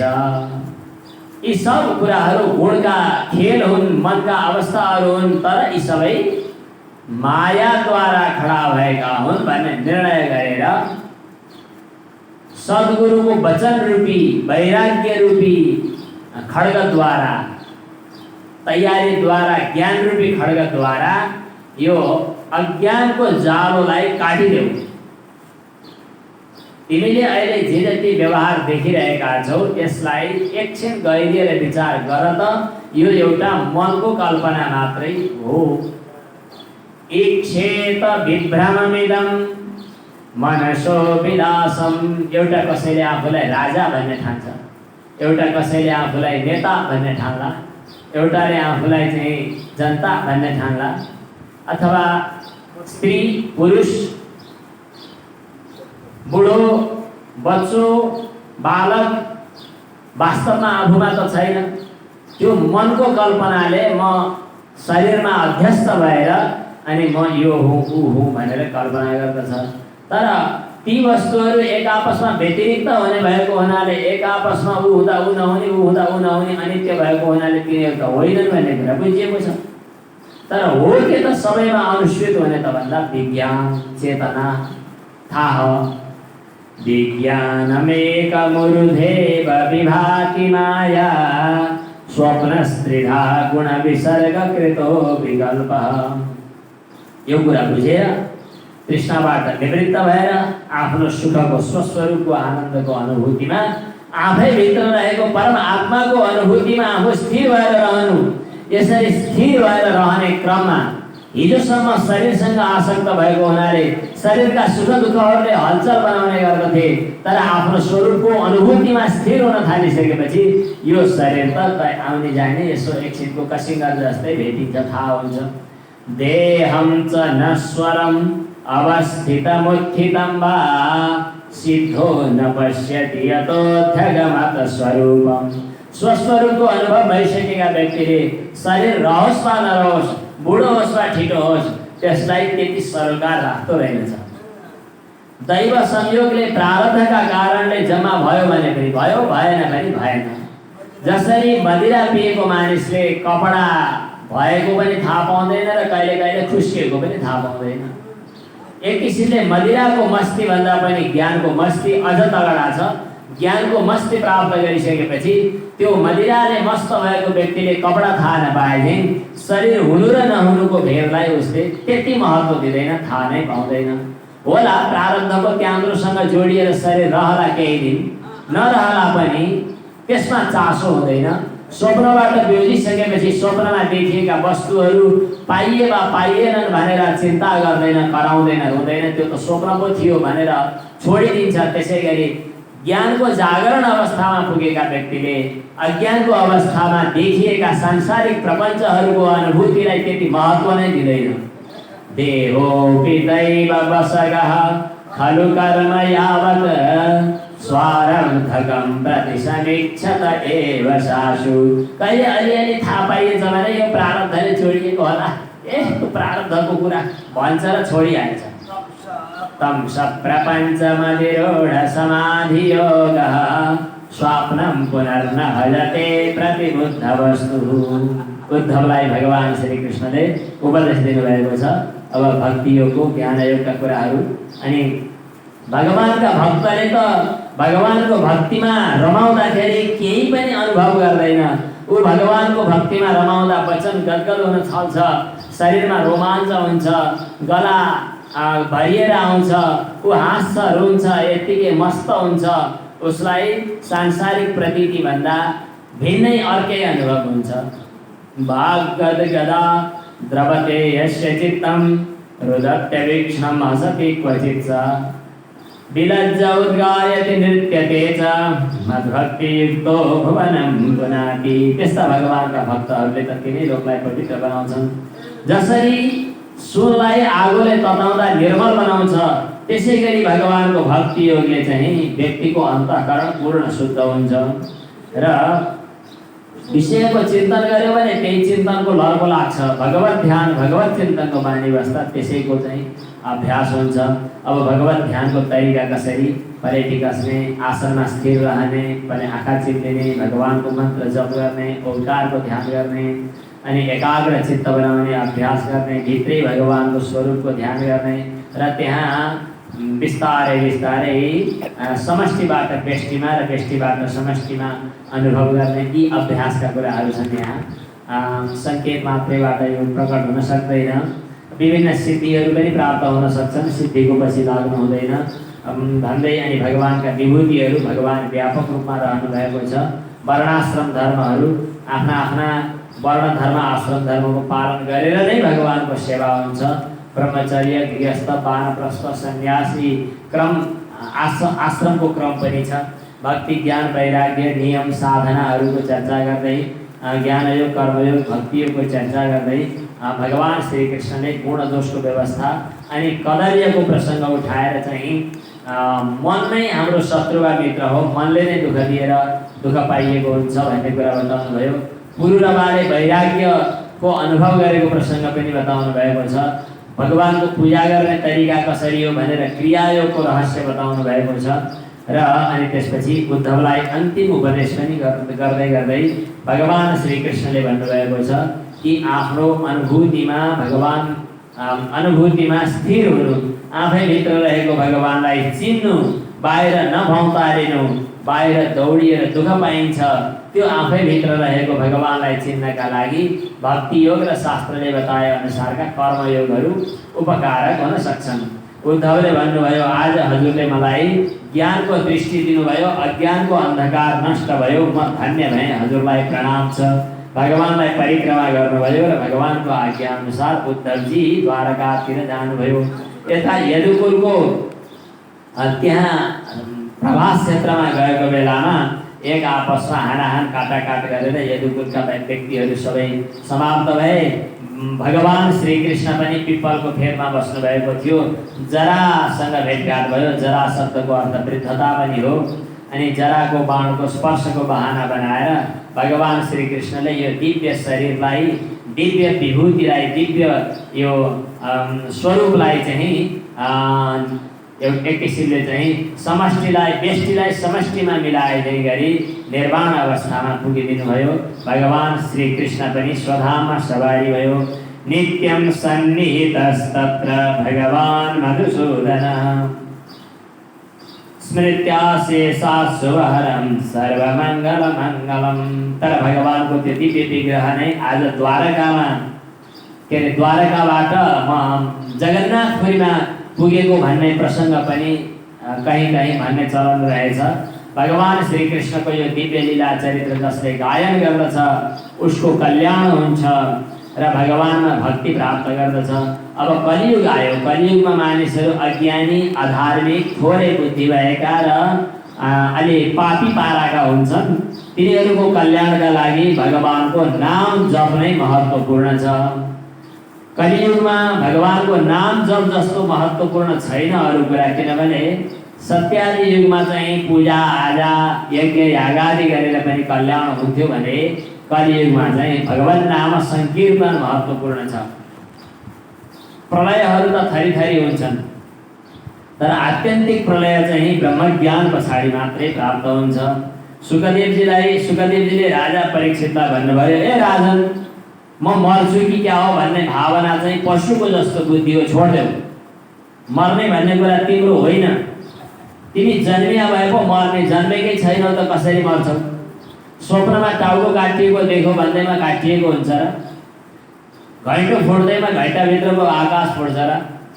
जसरी घैँटोभित्रमा भित्र रहेको आकाशले म घैँटो फुट्दा मर्छु कि क्या हो, फुट्छु कि क्या हो भनेर चिन्ता मान्नु बेठिक हो। त्यसै गरी शरीरभित्र रह्यो भन्दैमा आत्माले म मर्छु कि भन्ने अनुभव गर्नु गल्ती हो। त्यो गल्ती नगर।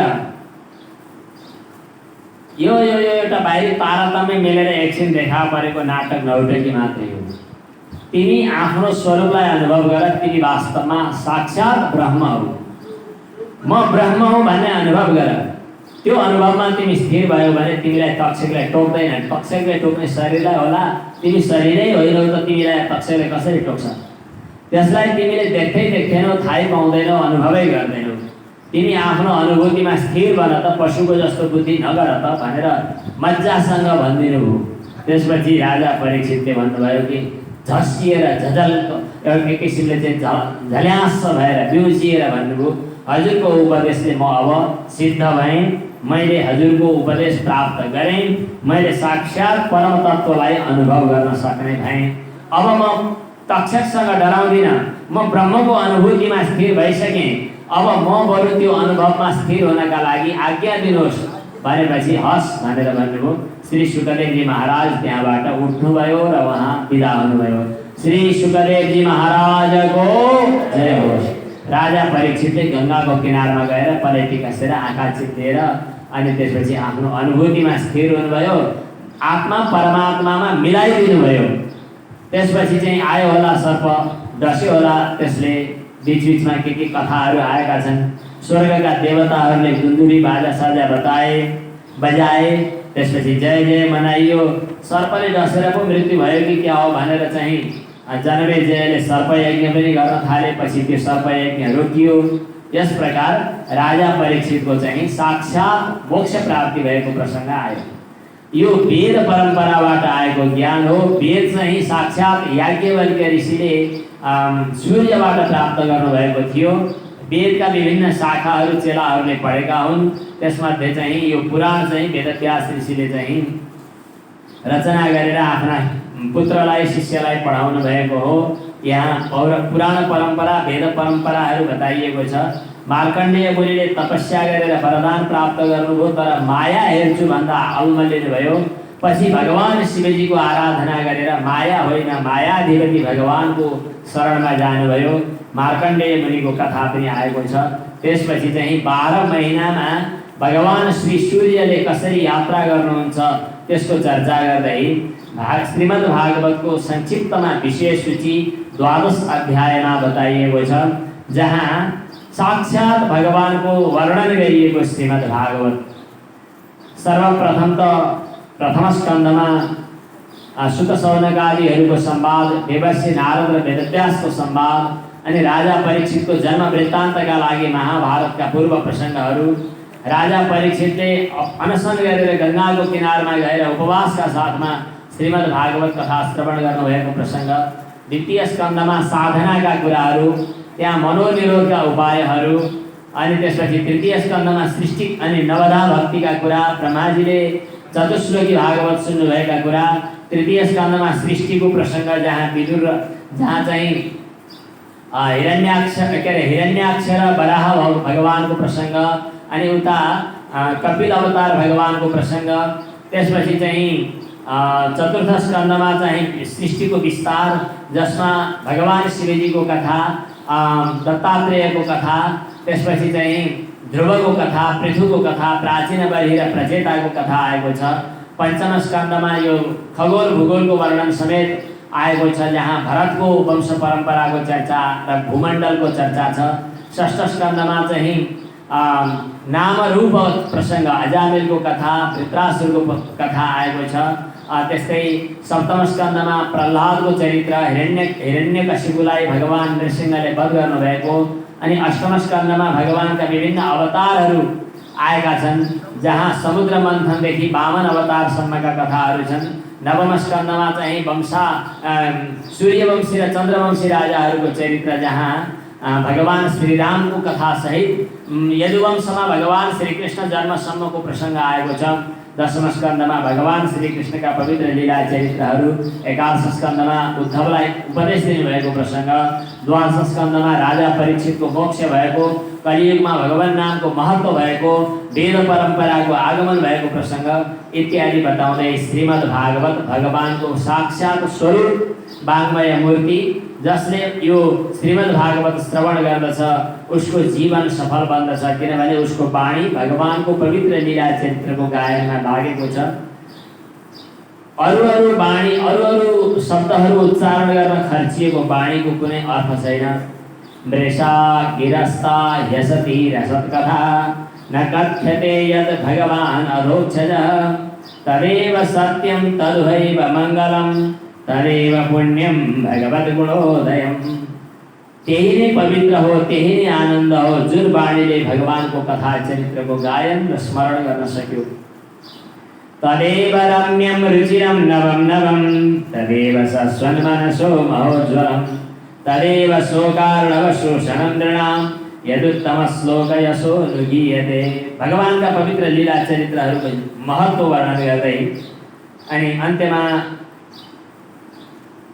सनातन भगवानको चरण वन्दना गर्दै व्यासपुत्र श्री शुकदेवजीलाई पनि वन्दना गरिएको छ। पुराणका सङ्ख्याहरूको चर्चा र अन्त्यमा मङ्गलाचरणको रूपमा यो यम ब्रह्मा वरुणेन्द्र रुद्र मरुतः यो श्लोकको पनि चर्चा आएको छ, जहाँ ब्रह्मा वरुण इन्द्र रुद्र मरुद्गण आदिहरूले जसको स्तुति गर्दछन्, वेदले जसको रहस्य बताएको छ र जसलाई योगीहरूले पार लगाउन सक्दैनन् त्यस्तो परमात्मालाई म प्रणाम गर्दछु। जुन कच्छपावतार भगवानको पिठ्यौमा मन्दराचल पर्वत मधानी चाहिँ घुमिरहेको छ, त्यतिखेर कच्छपावतार भगवानको पिठ्यौमा अलिकति कन्याए जस्तो मात्रै महसुस हुन्छ। अनि जुन कच्छपावतार भगवानको श्वास निश्वासबाट यो समुद्रको आवागमन आज पनि संस्मरणको रूपमा चलिरहेको छ, यस्ता भगवानलाई वन्दना गर्दछु। यी 18 पुराणहरूमध्ये श्रीमद् भागवत ज्यादै महत्त्वपूर्ण ग्रन्थ हो, जो पहिले ब्रह्माजीले भगवान नारायणबाट सुन्नुभएको हो र ब्रह्माजीले नारद मुनिलाई उपदेश गर्नुभयो। नारद मुनिले वेदव्यासलाई, वेदव्यासले श्री शुकदेवजीलाई उपदेश गर्नुभयो। सुरुदेखि अन्तिमसम्म वैराग्यको, भक्तिको र ज्ञानको कथा छ। सबै वेदान्तको सार हो यो, जहाँ ब्रह्मतत्त्वको प्रतिपादन एकमात्र यसको प्रयोजन छ र अन्तिममा मोक्ष दिलाउने यसको काम हो। यो श्रीमद् भागवतको पूजा, दान, पाठ सम्बन्धी महत्त्व पनि बताउँदै यो सम्पूर्ण वेदान्तको सार हो। श्रीमद् भागवतको स्वादमा आनन्दित भएको व्यक्तिलाई अन्यत्र रमाउन मन लाग्दैन। समुद्रहरूमध्ये, नदीहरूमध्ये गङ्गाजी महत्त्वपूर्ण भए जस्तै, भगवानका भक्तहरूमध्ये भगवान शिवजी महत्त्वपूर्ण भए जस्तै पुराणहरूमध्ये यो श्रीमद् भागवत पुराण हो। भगवानका भक्त वैष्णवहरूको त यो धन नै हो। यहाँ परमहंस संहिता, सन्यासीहरू परमहंसहरूको यो महत्त्वपूर्ण आफ्नो संहिता नै हो। यहाँ ज्ञान, भक्ति र वैराग्यको चर्चा गरिएको छ। यहाँ भगवानले उपदेश गर्नुभयो भन्नुभन्दा पनि भगवान भागवतको रूपमा अवतरित हुँदै आउनुभएको छ, त्यसमा कारण छ करुणा। भगवत राताय कारुण्यतस्तत्शुद्धं विमलं विशोकममृतं सत्यं परं धीमहि। अन्त्यमा श्री शुकदेवजीलाई नमस्कार छ, जसले संसार रूपी सर्पले डसिएका राजा परीक्षितलाई श्रीमद् भागवत रूपी ज्ञान शिक्षा दिएर मोक्ष दिलाउनुभयो। त्यस्तै हामीलाई पनि संसारको सर्पले डसेको हुन सक्छ, भगवानको कृपाबाट हामी मुक्त बन्न सकौँ। जति जति जन्म लिनु परे पनि केही छैन, भगवान हजुरको चरणमा निरन्तर भक्ति लागिरहोस्। भवे भवे यथा भक्तिः पादयोस्तव जायते तथा कुरुष्व देवेश नाथस्त्वं नो यतः प्रभो। जुन भगवानको नाम संकीर्तन गर्दा सम्पूर्ण पापहरू नष्ट हुन्छन्, जुन भगवानलाई प्रणाम गर्दा दुःख नष्ट हुन्छ, त्यस्तो भगवानलाई म प्रणाम गर्दछु भन्दै श्रीमद् भागवत भगवानको यो द्वादशस्कन्धात्मक प्रसङ्ग पूर्ण हुन्छ। सद्गुरुको कृपाले, भगवानको कृपाले, हजुरहरू सबैको हृदयभित्र रहेको भगवानको कृपाले, हजुरहरूको पुण्यको प्रभावले आज श्रीमद् भागवत वाचन हुन सक्यो, त्यो पनि देवघाट धाममा पवित्र पुण्य भूमिमा। यसका लागि हजुरहरूको त पुण्य छँदै थियो नै, मेरो पनि पुण्य थियो, भगवानको कृपा थियो। यो सबै कृपाप्रति सर्वप्रथम भगवानको श्री चरणमा वन्दना गर्दछु र सद्गुरु परम्परा, जुन परम्पराबाट श्रीमद् भागवत प्राप्त भयो, विशेष गरी मैले जे आज सिकेँ, जे भन्ने अवसर प्राप्त भयो, मेरो पिताजी नै मेरो गुरु हुनुहुन्थ्यो र पिताजीकै कृपाबाट प्राप्त भएको हुनाले मैले आफ्नो गुरुको रूपमा, भगवानको रूपमा पिताजीलाई प्रणाम गर्दछु र हजुरहरू सबैको हृदयभित्र रहनुभएका सर्वान्तर्यामी सर्वव्यापक भगवानको आराधना स्वरूप पूजा गर्दछु, प्रणाम गर्दछु र यो शब्द पुष्पद्वारा हजुरहरूभित्र रहनुभएका र सर्वान्तर्यामी भगवानको आराधना हुन सकोस् र हजुरहरू सबैको पनि हृदयमा दुर्वासनाहरू हट्दै जाउन्, सद्वासनाहरू, शुभवासनाहरू अगाडि बढुन्, जसको कारणले चित्त शुद्ध हुँदै गएपछि तत्त्व साक्षात्कारको दिशामा जाने यात्रा बनोस्, जसमा भगवत भक्ति सहायक बनोस् र सत्कर्महरू, शुभकर्महरू जसले चित्तको चञ्चलतालाई दूर गर्दछन्, ती सत्कर्महरूमा चित्तवृत्ति लागोस् सन्ततिहरूमा पनि सद्वासना शुभवासना शास्त्रोचित कर्म गर्ने प्रवृत्ति जागोस्। शास्त्रोक्त कर्महरूमा हाम्रो सनातन परम्परा वैदिक परम्पराको कर्ममा उपेक्षा बुद्धि नआओस्, उपेक्षा भाव नआओस्। यस कर्मबाट आज प्रत्यक्ष फल नदेखिए पनि हाम्रो चित्तशुद्धि हुने र जीवन सफल हुने मार्गमा हामी छौँ। हामी जुन मार्गमा छौँ, जुन परम्परा हाम्रो हो, हाम्रा पिता पुर्खाले जुन सनातन धर्मको वैदिक परम्पराको एउटा डोरी एउटा मार्गमा हामीलाई जन्म दिने सुअवसर प्राप्त भयो, जन्म दिनुभयो, यसप्रति हामी ऋणी छौँ। त्यसैले हामी हाम्रो धर्म, हाम्रो संस्कार, हाम्रो वैदिक परम्परा, वैदिक मर्म, वैदिक मर्यादा, हाम्रो यो परम्परामा हामी नित्य निरन्तर सुदृढ बन्न सकौँ र ईश्वराराधनेन ध्रुवं तरिष्यामि। मैले मेरो ईश्वरको आराधनाबाट अवश्य पनि मोक्षद्वार प्राप्त गर्नेछु, भगवानले ममा कृपा गरिरहनुहुनेछ भन्ने विश्वास हाम्रो निरन्तर भइरहनु पर्दछ। त्यही ब्रह्माजीले स्तुति गर्दा भनेको श्लोक पुनः स्मरण गर्दछु। तत्तेऽनुकम्पां सुसमीक्षमाणः। हरेक क्षण हामी भगवानको कृपा हामीमाथि भइरहेको अनुभव गरौँ। अनि भुञ्जान एवात्मकृतं विपाकम। हामीले आफ्ना प्रारब्ध कर्महरूको फल त भोग्नु नै छ, भोगिरहेका छौँ। त्यो हाम्रो प्रारब्ध फल भोगेर हामी पवित्र बन्नु छ। तर हर क्षणमा हामीले भगवानलाई प्रणाम गर्न, भगवानलाई स्मरण गर्न नभुलौँ। त्यसो हुँदै गर्दा हाम्रा प्रारब्ध कर्महरू पनि हाम्रा सत्कर्मका सहायक बन्न सक्छन्। त्यो सहायक बन्ने गरी प्रारब्ध कर्म भोग्दै जीवनलाई सफल जीवन जिउन सकौँ र मनुष्य जीवनको विशेषता शास्त्रले जे बताएको हो त्यसको अनुसरण गर्न सकौँ, सिकौँ। यो भगवानसँग प्रार्थना गर्दै हजुरहरू सबैलाई पुनः वन्दना गर्दै हजुरहरू सबैको शुभ व्यासपीठबाट शुभभाव, शुभकामना, शुभेच्छा र शुभका लागि भगवानसँग प्रार्थना गर्दै हामी केही भन्न त जान्दैनौँ, तर भगवानसँग यति कुरा भन्छौँ। यादृशोऽसि महादेव तादृशाय नमो नमः। तव तत्त्वं न जानामि कीदृशोऽसि महेश्वरः। यादृशोऽसि महादेव तादृशाय नमो नमः। यसको भगवानलाई पुनः पुनः प्रणाम गर्दै यी शब्द पुष्पहरू भगवानलाई समर्पण गर्दछु। हरि ओम तत्सत्। आनंद कंद श्री कृष्णचंद्र भगवान को, श्रीमद् भागवत भगवान को, श्री शुकदेव जी महाराज को, सद्गुरुदेव भगवान को, सत्य सनातन धर्म को। ओम नमः पार्वती पतये। हर हर हर महादेव। हरे राम राम राम हरे हरे, हरे कृष्ण कृष्ण कृष्ण हरे हरे, हरे राम राम राम हरे हरे, हरे कृष्ण कृष्ण कृष्ण हरे हरे, हरे राम राम राम हरे हरे, हरे कृष्ण कृष्ण कृष्ण हरे हरे। पतित पावन भगवान नाम को